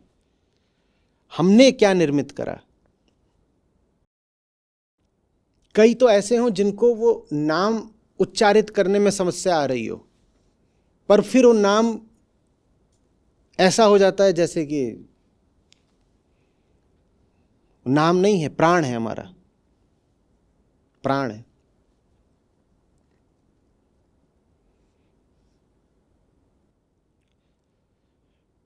दो दिन पहले आपसे कहा गया होता बताओ ये नाम कैसा लगता है, तो बोलते ऑकवर्ड, कैसा नाम है, काराकोरम। अब वो नाम लेकिन फिर आपका दिल जिगर जान सब बन जाता है। हरी बात, मैं इस बात की निंदा भर्त्सना नहीं कर रहा हूं, मैं बस जो उसका प्रोसेस है, प्रक्रिया है, उसकी ओर ध्यान लाने की कोशिश कर रहा हूं। जिंदगी में सब कुछ ऐसे ही तो आता है। और फिर आपने जो वहाँ पर जैसे हॉस्टल का चयन होता है, लगभग वैसे ही ब्रांच का चयन होता है। आपने जो ब्रांच चुन ली होती है, कई बार वो ज़िंदगी बन जाती है आपकी। ब्रांच ज़िंदगी नहीं बनती है आपकी, तो चौथे साल के बाद आप जिस दिशा में नौकरी लेके निकल जाते हो वो आपकी ज़िंदगी बन जाती है। वो भी अगर आपकी ज़िंदगी नहीं बनती तो चौथे साल के बाद आप कहीं और चले जाते हो, अमेरिका चले गए, MS कर रहे हो, या कहीं MBA कर रहे हो, तो वहाँ जो कुछ करा वो आपका ज़िंदगी बन जाता है। क्या है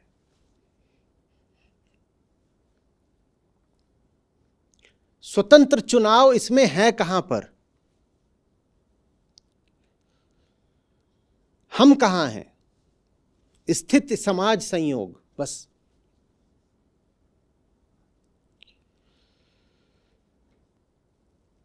मेरा ही एक मित्र था, कैंपस की बात है, तो जूनियर बैच से एक लड़की थी, उन दोनों का प्रेम हो गया, ये सब हो गया। तो सबको पता था, और उनका प्रेम संबंध ठीक ठाक करवाने में मेरा भी कुछ योगदान था। अब मुझसे सहायता मांगी आई थी, मैंने कर दी।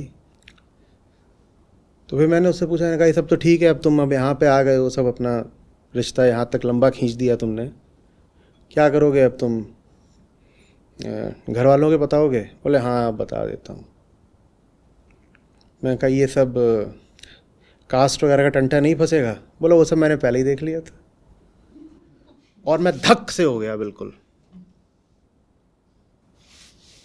आप मतलब समझ रहे हैं? उसने बहुत साधारण, बड़े कैजुअल तरीके से बोला वो सब मैंने पहले ही देख लिया था। धक से, ये क्या बोल रहा है? पहले बात तो उसी कैंपस की लड़की, तो जो आर्थिक स्थिति है वो एक जैसी होगी, मामला बराबर हो गया। अपने ही प्रोग्राम की लड़की, तो आगे जो करियर की दिशा है वो भी अलाइंड रहेगी ही, वो भी मामला वहीं तय हो गया। और ये तक देख लिया गया था कि उसकी जात भी स्वीकार्य है, तो वो भी पहले ही देख लिया। ये सब देखने के बाद, पूरी चेकलिस्ट टिक करने के बाद प्रेम हुआ।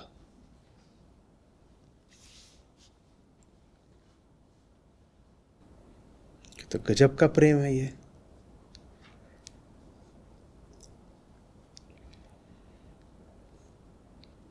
कुछ भी ऐसा है जो हमसे शरीर, समाज और संयोग नहीं करा रहे। इस उदाहरण में शरीर कहाँ पर है? नर और मादा, मादा और नर। तो पहला काम तो शरीर नहीं करा, ठीक है ना, कि एक विपरीत लिंगी मनुष्य दिखा और शरीर उसकी ओर चल दिया, तो पहला काम तो शरीर ने करा। दूसरा काम समाज ने कर रखा है, क्या? कि जाति देख लो, आर्थिक स्थिति देख लो, वो समाज ने कर रखा है। संयोग ने क्या कर रखा है? कि कौन सी सीट खाली है। और बहुत संभावना है कि वो जो एक इकाई थी, मादा इकाई, फीमेल यूनिट, उसकी जगह अगर कोई और भी होती तो भी काम चल जाता, काम चल जाता। आपको बहुत फर्क पड़ता है क्या? आपको बस में या मेट्रो में सीट नंबर 18 मिली कि सीट नंबर 22? कोई बहुत फर्क पड़ता है क्या?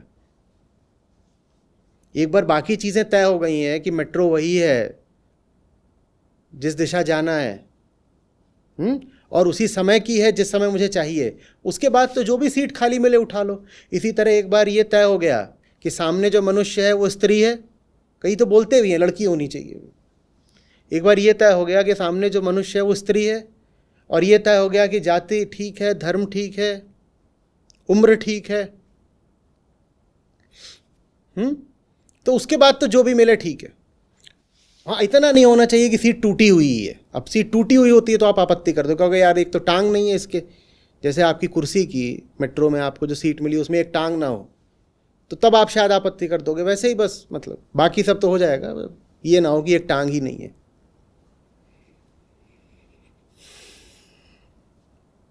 या आप कई बार जैसे आपत्ति करोगे कि अरे ये सीट दे दी है तो गंदी है, इस पे कोई पहले ही बैठ करके इसको गंदा करके चला गया है। वैसे ही भारत में रहता है कि ज़रा सीट का अतीत भी देख लो, कोई पहले ही इस पे बैठ के इसको गंदा तो नहीं कर गया। वो भी चलो कोई बात नहीं, अब मजबूरी है, कोई और सीट नहीं गंदा कर गया है तो एक काम कर, पोंछ ले, फिर मैं बैठ जाऊंगा।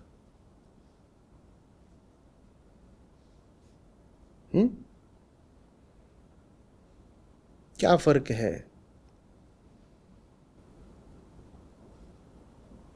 क्या फर्क है? तो कृष्ण हमसे पूछ रहे हैं तुम हो कहाँ? तुम्हारी कोई हस्ती है नहीं, त्रिगुणात्मक प्रकृति भर है, तुम कहीं हो ही नहीं, तुम नहीं हो।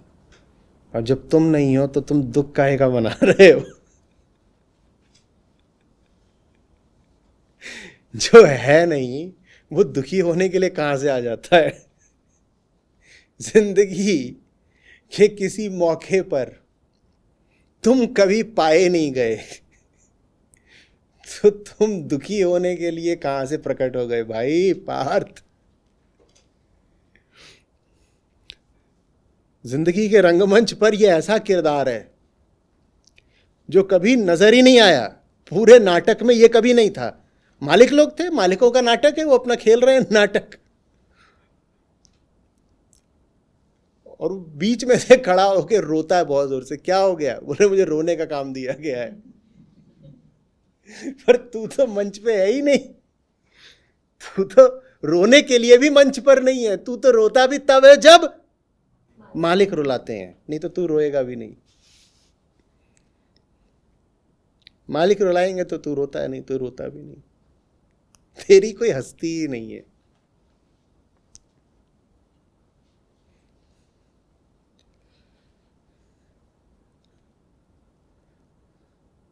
समझ में आ रही है बात?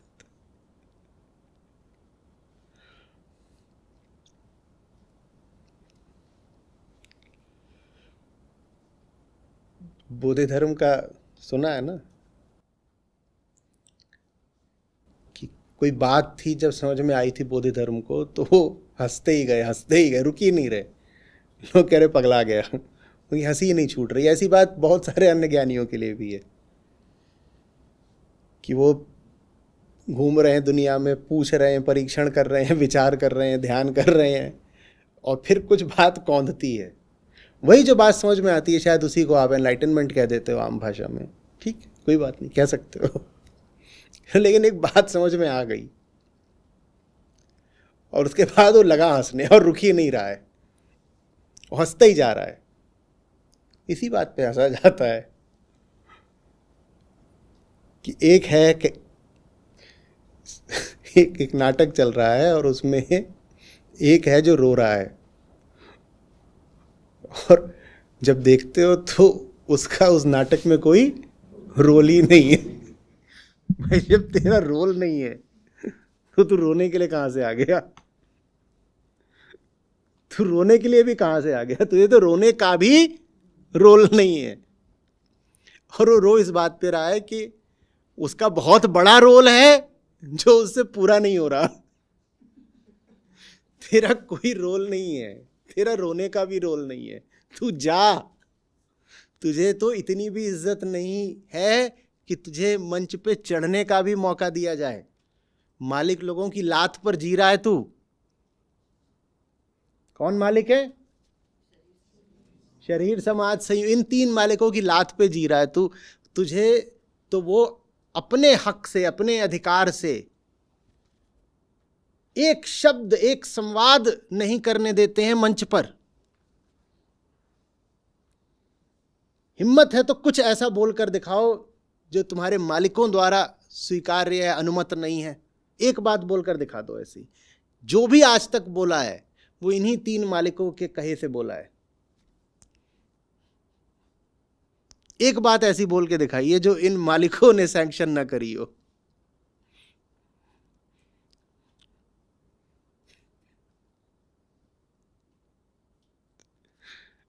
वो रो रहा है वहां पर, all the world a stage.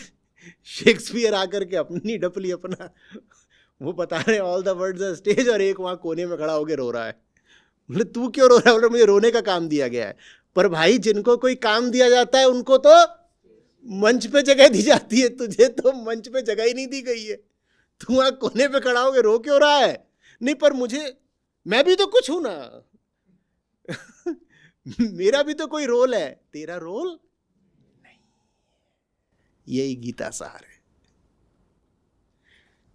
और तू इतना अभागा है कि पहली बात तो जहां तुझे काम दिया नहीं गया है वहां तू अपने आप ही काम ले रहा है, उस काम का तुझे कुछ नहीं मिलेगा। और दूसरी बात, काम भी तूने अपने आप को बस एक दिया है, क्या? रोने का। अहंकार वो अभागा है जो ऐसी जगह घुसता है जहां घुसने का उसको कोई न्योता नहीं मिला है। प्रकृति का कार्यक्रम है, चल रहा है, उसमें अहंकार जबरदस्ती घुस रहा है। मैंने किया, मैंने किया, मैंने किया, मैं भोगूंगा। तो एक तो तुम जबरदस्ती घुस रहे हो, तुम एक ऐसे मंच पर अनधिकृत प्रवेश ले रहे हो जहां तुम्हारे लिए कोई जगह नहीं है, कोई काम नहीं है, कोई स्थान नहीं है, कुछ नहीं है, घुस रहे हो। घुस तो आ सकते ही नहीं तुम, क्योंकि वहां तो वही रहेंगे जो कि पटकथा में वर्णित है। पटकथा में तो यही तीन है, शतरजतम, या जो सांख्य योग के 24 होते हैं, या अभी हमने सरलता से कह दिया शरीर, समाज, संयोग। तो मंच पर तो यही तीन है। तो इसे मंच पे जगह नहीं मिलती तो उधर नीचे कहीं कोने में खड़ा होकर रो रहा है। अब देखो, कल्पना करो, बढ़िया नाटक चल रहा है, एकदम मस्त नाटक चल रहा है, all the world a stage, और एक वहां पे छोटू कोने में खड़ा होके वो रो ही जा रहा है, वो आंसुओं से ही पैदा होता है, आंसुओं में ही मरता है। उसका यही काम है, रोना। इधर अस्तित्व का नाटक चल रहा है, मस्त नाटक, कोई दिक्कत नहीं, नाटक। जो दृष्टा होके उस नाटक को देख ले वो मौज कर रहा है। वहीं सामने बैठे हुए हैं बहुत सारे, वो सब दृष्टा होकर के नाटक को देख रहे हैं। वो नाटक को देखते हैं, उठ के चल देते हैं, जस की तस धर दी नीचे दरिया। कुर्सी पे बैठे थे, उठ के चल दिए, जैसे आए थे कुर्सी पे बैठने वैसे ही उठ के चल भी दिए। वो अपना दृष्टा है, वो सब देख रहे हैं वहां पे, ज्ञानी लोग, महात्मा अपना। और एक है जो और रो भी वो छोटा मोटा नहीं रहा है, लेकिन हक्का फाड़ के रोना।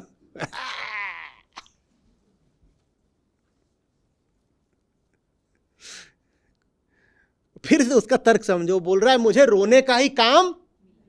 तो कृष्ण पूछ रहे, अगर तुझे कोई भी काम मिला होता तो तू देख कि तू वहां नहीं है। यही इस पूरे श्लोक का आशय है, तू देख कि तू वहां नहीं है, वहां काम मालिकों का चल रहा है, तो तू क्यों रो रहा है? काम तो ये तीन कर रहे हैं, इसमें तू क्यों व्यर्थ दुख पा रहा है? तू क्यों दुख पा रहा है? हमने एक बार लिखा था ना, मेरा क्या है ना, मेरा तो इसमें कुछ है ही नहीं, मैं काहे के लिए।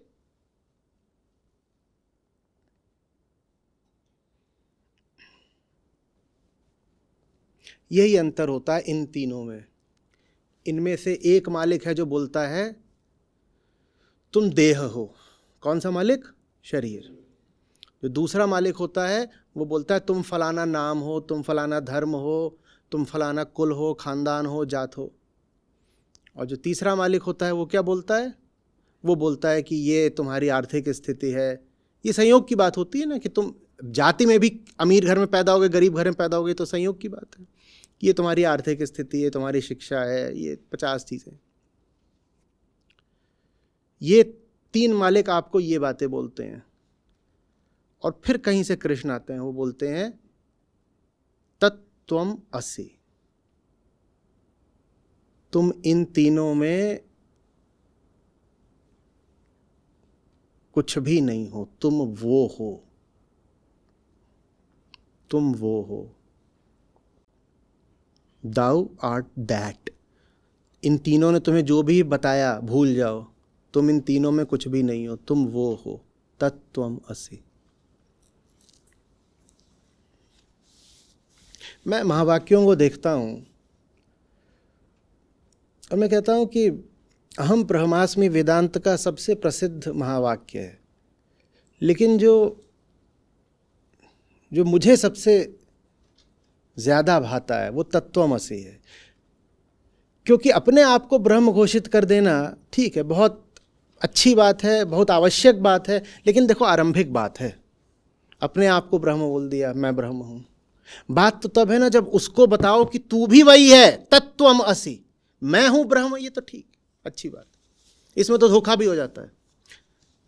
और आप ब्रह्म हो कि नहीं हो ये जानना हो तो ये देख लेना कि दूसरे को जता पा रहे हो कि नहीं कि तत्त्वमसि। अहम ब्रह्मास्मि कहने का अधिकार ही उसको है जो तत्त्वमसि भी बोल पाए। अब ये बात किसी उपनिषद में नहीं लिखी है, ये बात इसलिए बोल रहा हूं क्योंकि मुझे ऐसा प्रतीत होता है अहम ब्रह्मास्मि तो रावण भी बोल लेता था, लेकिन तत्वमसि नहीं बोलता रावण। स्वयं को ब्रह्म बोल लेता, दूसरे को नहीं बोलता कि तुम भी वही हो श्वेत के, तो नहीं, बिल्कुल नहीं।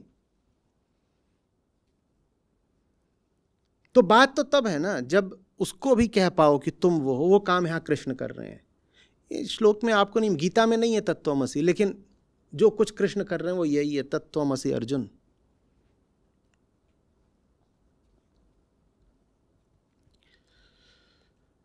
समझ में आ रही बात? और ये तीन आपको क्या बता रहे हैं? तुम क्या हो? तुम देह हो, तुम ये हो, तुम वो हो। कृष्ण कह रहे हैं झूठे हैं, ये झूठे हैं, ये सब नहीं हो तुम, ये नहीं हो। मत सुनना शरीर की, मत समझना समाज संयोग की, ये सब झूठे हैं, ये फंसा रहे तुमको।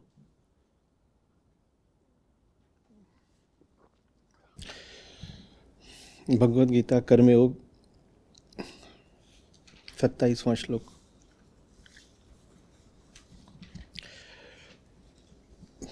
प्रकृतेः क्रियमाणानि गुणैः कर्माणि सर्वशः। प्रकृति के गुणों की क्रियाएं ही सब कर्म बनती हैं। जिसको तुम कर्म कहते हो, सब कर्म, वो वास्तव में बस प्रकृति के गुणों की क्रियाएं मात्र हैं। प्रकृतेः क्रियमाणानि गुणैः कर्माणि सर्वशः। प्रकृति की क्रियाएं ही ये पूरे जगत में जितने कर्म देख रहे हो, कर्म कहला जाती हैं। प्रकृति के गुणों से, प्रकृति के गुणों से जो क्रियाएं हैं, उन्हीं से वो सब कर्म है जिनको तुम होता हुआ या कहा जाता हुआ देखते हो। अहंकार विमूढ़ात्मा कर्ताहमिति मन्यते। लेकिन जो अहंकार से विमूढ़ व्यक्ति है, अहंकार विमूढ़ आत्मा, जो पागल हुआ है। देखो, जब भी कभी आत्मा के साथ कोई उपाधि नहीं जुड़ सकती है, लेकिन आप गीता में पाते हो जीवात्मा। अब यहाँ पे क्या कह दिया? विमूढ़ आत्मा, अहंकार विमूढ़ आत्मा। तो जान लो कि वो बात फिर आत्मा की नहीं हो रही है, क्योंकि आत्मा के साथ कभी कोई उपमा या उपाधि या विशेषण जुड़ नहीं सकता। आत्मा के साथ कुछ नहीं जुड़ सकता, आत्मा के साथ कोई नाम नहीं, कुछ भी नहीं। तो जब भी जोड़ा जा रहा हो तो वहाँ पे आत्मा का क्या अर्थ है? अहंकार। तो विमूढ़ आत्मा, ये तो अपने आप में ऑक्सीमोरोन हो जाएगा ना, अपने आप में एक विरोधाभास की बात है। ये आत्मा है और विमूढ़ है, ऐसा कैसे हो सकता है? विमूढ़ माने मूर्ख, आत्मा मूर्ख हो गई, ये तो नहीं हो सकता। लेकिन विमूढ़ आत्मा तो कह रहे हैं, तो इसका मतलब यहाँ आत्मा के नाम से किसको संबोधित कर रहे हैं? अहंकार को संबोधित कर रहे हैं। और क्यों अहंकार को आत्मा ही बोल दिया? क्योंकि अहंकार की दृष्टि में तो वो खुद ही आत्मा है। तो कह रहे हैं हाँ भाई तू आत्मा बना बैठा है, तो हाँ ठीक, मैं तेरा नाम बताए देता हूं। तेरा क्या नाम है? मूढ़ात्मा। तू मूढ़ात्मा है। वैसे ही जीव बन के घूम रहे हैं, लेकिन कह रहे हैं आत्मा हूं आत्मा हूं। तो कहते हैं ठीक है तू आत्मा है, तेरा क्या नाम है? जीवात्मा। ठीक है। तो अहंकार विमूढ़ आत्मा कर्ताहमिति मन्यते। वो अपनी मान्यता में क्या बना बैठा है? कर्ता। वो अपनी मान्यता में कर्ता बना बैठा है। प्रकृति खेल खेल रही है और ये छोटू लाल सोच रहे हैं मैंने किया। खेल सारा प्रकृति का चल रहा है। और ये क्यों बता रहे हैं कृष्ण अर्जुन को? ताकि तुम अपने आप को वहां पर कर्ता मानना बंद कर दो, जो जहां तुम व्यर्थ ही अपने आप को कर्ता माने हो। कर्ता मानने से बहुत चीज़ें, न मानने से बहुत चीज़ें हटती हैं जीवन में से।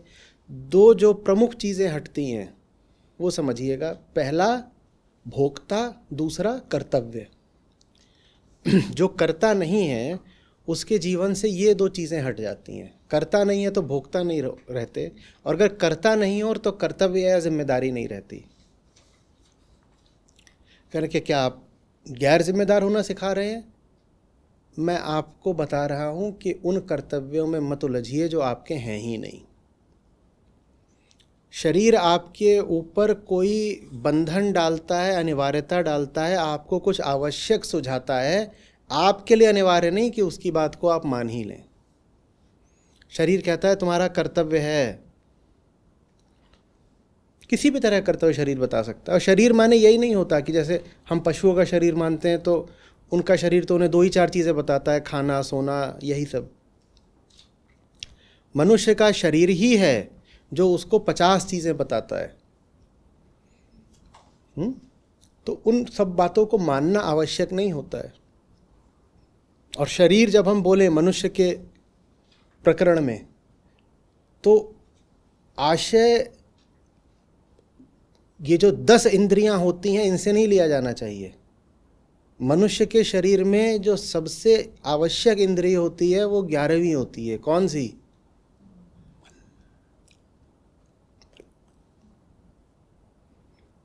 पशुओं का शरीर का मतलब होता है उनकी कर्मेंद्रियां, कुछ हद तक ज्ञानेंद्रियां, ठीक है। और मनुष्य जब शरीर बोले तो उससे आप आशय लीजिए मन, और मनुष्य का मन उठता है उसके मस्तिष्क से। तो पशुओं का शरीर उनसे यही 2 4 काम कराता है, हमने कहा खाना, सोना, भागना, यही सब। मनुष्य का मस्तिष्क उसमें महत्वाकांक्षा डालता है और ऐसी ऐसी कामनाएं डालता है जो पशुओं को कभी आती नहीं।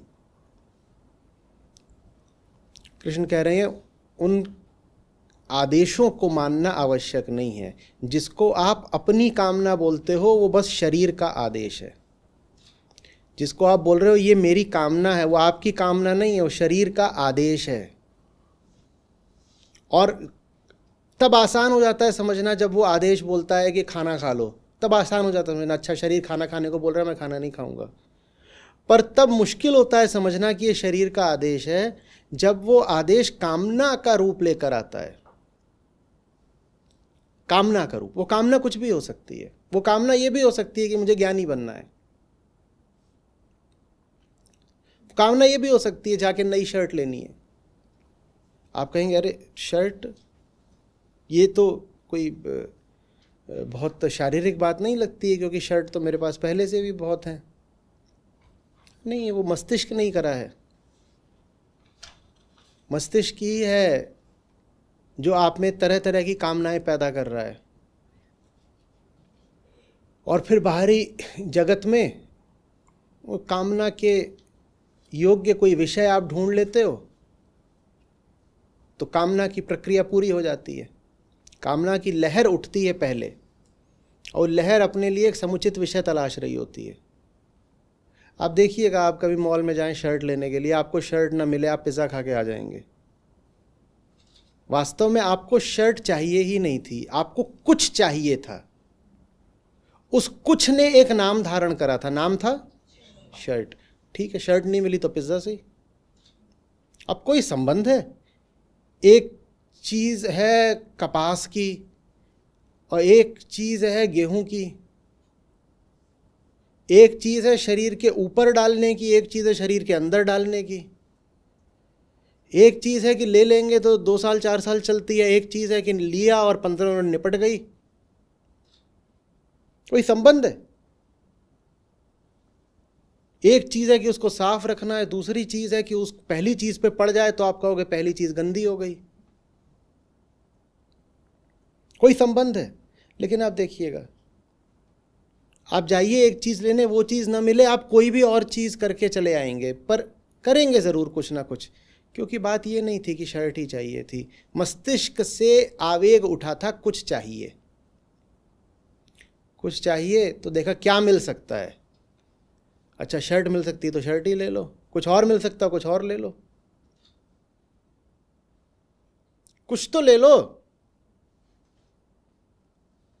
कुछ ले लो।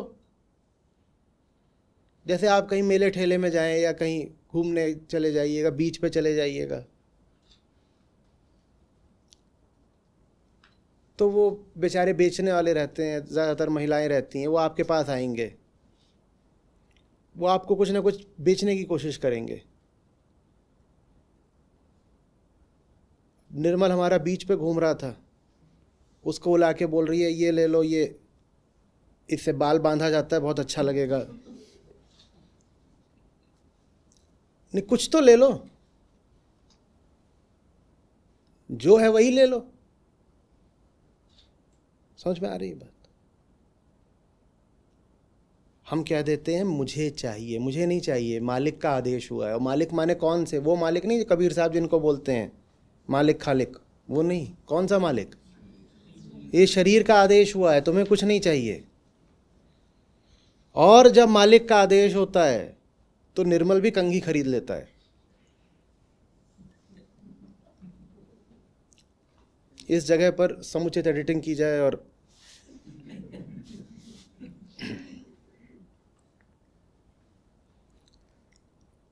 कोई उपयोगिता नहीं है आपके पास जिस चीज को आप जीवन में ले आए, बस पर आदेश हुआ है तो आप ले आओगे। आपका पेट भरा हुआ है, मालिक का आदेश है कि अभी जिंदगी खाली है, आप जाके और खा लोगे कुछ।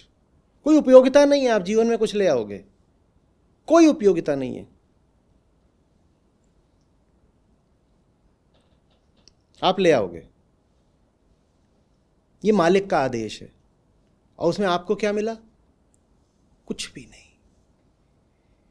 मालिक का तो खेल है, नाटक है, रंगमंच है, उसको तो ऐसा करना है। क्यों करना है? उसका गुण है भाई, गुण गुण गुण है उसका, उसे करना है। तुझे क्या मिला गंजे कंघी खरीद के? तुझे क्या मिला? उसका तो गुण है मालिक का। वो पीछे से बोले कुछ करो कुछ करो, अब कुछ करने को नहीं है, यही कर लो, रेत खा लो। कुछ तो करना था, तो वो कहां घूम रहा है? चलो ठीक है, वो नहीं खरीदा चंपा चमेली का जो गजरा नहीं खरीदा, वो तो गजरा बेच रही थी उसको।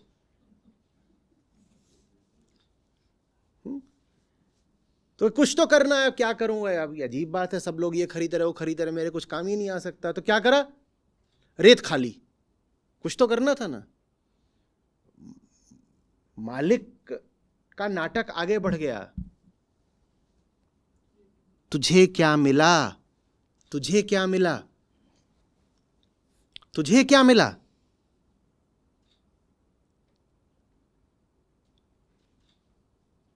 भारत में ध्यान पे बहुत जोर रहा है और ध्यान की विज्ञान भैरव तंत्र वगैरह में बहुत विधियां रही हैं। उसके अलावा भी सैकड़ों 50,000 तरह की विधियां रही हैं। पिछली शताब्दी में ओशो ने कुछ नई विधियां निकाली थी, और जो एक उनकी विधि थी मुझे लगा आज के युग के लिए बड़ी समीचीन है, चिल्लाने की विधि। उसको उन्होंने अपना नाम दिया था, पर कुल मिला के वो चिल्लाने की विधि थी। बड़ी उपयुक्त विधि है। चिल्ला के अपने आप से पूछा करिए मुझे क्या मिला। और मुझे भी मत बोलिए मैं आ गया बेकार में, तुझे क्या मिला। क्योंकि मैं बोल दो ना तो फिर हम रियायत करने लगते हैं, पक्षपाती हो जाते हैं। अपने साथ ज्यादा कड़ा कौन होना चाहता है? तो कैसे पूछना है? तुझे क्या मिला। लिखिए, बड़ा बड़ा लिखिए, तुझे क्या मिला। ये सब जो हुआ इसमें तुझे क्या मिला।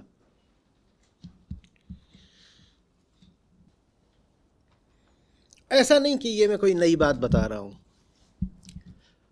आपका पेट भरा था, आप घूम रहे थे, कोई आपको आके ललचा के कुछ खिला गया, ये हुआ कि नहीं? बोलो, हुआ ना? क्यों बोलते हो कि जिसने ललचाया उसको कुछ मिला कि वो आपसे 20 रुपए लेकर के चला गया?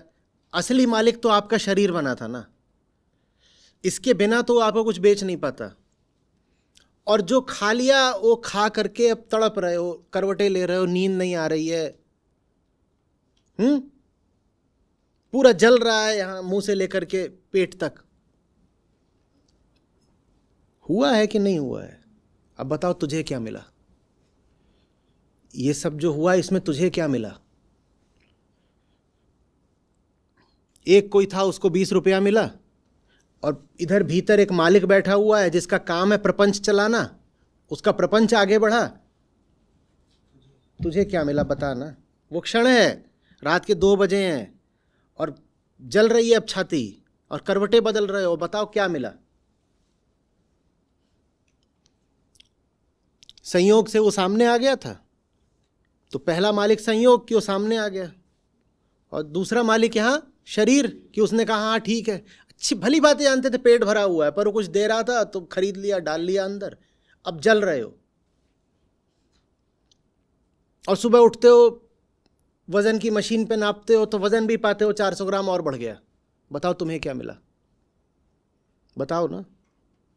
जिसने बेचा उसको 20 रुपया मिल गया, जो भी 200 रुपया मिल गया। शरीर का काम है लहर मारना, बात बात में उसे तो लहर मारनी है, कहीं कुछ हो जाए लहर मार दी। क्यों लहर मार दी? गुण है भाई। क्यों लहर मारी? अभी कुछ ही दिनों पहले हमने वो कहानी कही थी, फिर से उसको कह देते हैं। बिच्छू को कोई बचा रहा था, जो बचा रहा था बिच्छू ने उसे ही डंक मार दिया, और डंक मार के यूं बैठा हुआ ऐसे देख रहा है। लोगों ने कहा तुझे बचा रहा था, तूने काहे को डंक मारा? गुण है। मैं तो ऐसा ही चू, अपन तो ऐसे ही चलेगा, क्योंकि अपना तो ये, जिसका ये गुण ही है उसे शिकायत करते हैं क्या? शिकायत करते हैं क्या? ये हमारे खरगोश हैं, ऐसे इतने इतने हैं कुल, ये जरा जरा, कुछ भी नहीं इनमें, कोई दम नहीं। पर आप जाके इनसे मस्खरी करिए, ऐसा काटेंगे ना। हमेशा नहीं काटते, पर ऐसा तक हुआ है कि ये उंगली पकड़ ली है इन्होंने दांत से, और आपने ऐसे उठा रखा और ये आपकी दांत घुसेड़ के उंगली में लटके हुए हैं। अब तो इनके साथ 1 दशक से ज़्यादा हो गया, तो इनके सब जानता हूँ, इनके गुणों को। बहुत नालायक हैं, और ऐसे खून की धार बह रही है आपके, और वो छोड़ने को तैयार नहीं, और इनमें क्रोध भरपूर रहता है। ये दिखने में ऐसे हैं कि कुछ नहीं है, जब इनको गुस्सा आता है तो ये आवाज़ भी निकालते हैं और खौआ के दौड़ते हैं काटने को। अब वो तो बाकी आपकी उनसे दोस्ती हो जाए तो फिर तो कंधे बैठा लीजिए, गोद में ले लीजिए, फिर कुछ नहीं है। लेकिन दोस्ती नहीं है, आप छेड़ोगे तो आपको काटने भी दौड़ेंगे। क्या करें? उसको डंडा मारूं? मेरे ही कई बार खून निकाला हुआ है, क्या करूं? डंडा मारूं? उसने काटा क्योंकि उसका गुण है भाई। तुम्हें कोई हक नहीं है उस पर शिकायत करने का। तुम्हें अपने आप से पूछना होगा कि जब तुम उसके गुण से परिचित हो तो उसके गुण का अनुगमन करके तुम्हें क्या मिला। उसके गुण पर उसको चलने दो, उसके गुण की राह पर तुम क्यों चल पड़े पीछे पीछे। शरीर का गुण है लहर मारना, और संयोगों का तो काम है कभी कुछ भी हो जाएगा। संयोगों का काम है, कुछ भी हो सकता है। अभी हम यहां बैठे हुए हैं, कुछ भी ऐसा हो सकता है जो आपका ध्यान भटकाए। कुछ भी क्यों नहीं हो सकता है? किसी का कोई फोन है, फोन बज पड़े, बिल्कुल हो सकता है। किसी के हाथ में ये कागज है, चश्मा है, पेन है, गिर जाए, आवाज आ सकती है। अब ये हॉल है इतना बड़ा, इसमें कहीं कोई जीव निकल सकता है। मान लीजिए वहां कोने में पीछे छिपकली छुपी हुई थी, वो निकल पड़ी यहां पे। ये तो क्या है? क्या है ये? संयोग है। उनका क्या काम है? होना। संयोग का तो अर्थ ही है कि जिसका पूर्वानुमान नहीं लगाया जा सकता। दुनिया का कोई एल्गोरिदम जिसकी प्रत्याशा नहीं कर सकता, जो पूरे तरीके से अनियोजित है, अप्रत्याशित है, उसको ही बोलते हैं संयोग। वो जब भी होगा अकस्मात होगा, वो जब भी होगा आपको भौचक्का करेगा, आश्चर्य देगा। उसका तो काम ही यही है। आप उस पर थोड़ी जाकर के आपत्ति शिकायत करोगे, छिपकली तू क्यों आई? वो क्या बोलेगी? मेरा गुण है, मैं थोड़ी सूचित करके आऊंगी, मैं थोड़ी बताऊंगी। तो मेरा तो काम है छुपे रहना, निकल पड़ना। किसी की कॉल आ गई मोबाइल पर, आप उसको उठाए, तूने इस वक्त क्यों कॉल किया? वो क्या बोलेगा? अब बोलेगा नहीं, पर उसका भाव समझो। क्या बोलेगा? मेरा तो काम है। तुम बैठे होगे गीता समागम में, हम थोड़ी बैठे हैं।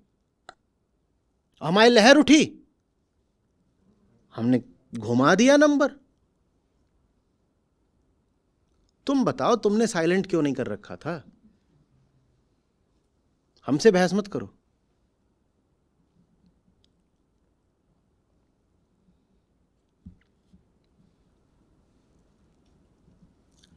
समझ में आ रही है बात?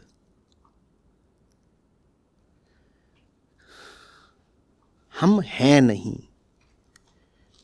और ये बात उतनी खतरनाक नहीं है, क्योंकि जड़ पदार्थ भी होता नहीं है, उसकी कोई सत्ता अस्तित्व एजेंसी होती नहीं है, लेकिन वो दुख भी नहीं पाता। ना होने में कोई बुराई नहीं है उसके लिए, क्योंकि उसको ना होते हुए भी होने का गुमान नहीं है। हमारी समस्या इतनी सी नहीं है कि हम हैं नहीं, हमारी समस्या ये है कि हम हैं नहीं। पर आखिरी शब्द क्या है आज के श्लोक का? श्लोक नहीं है आपके पास? मन्यते।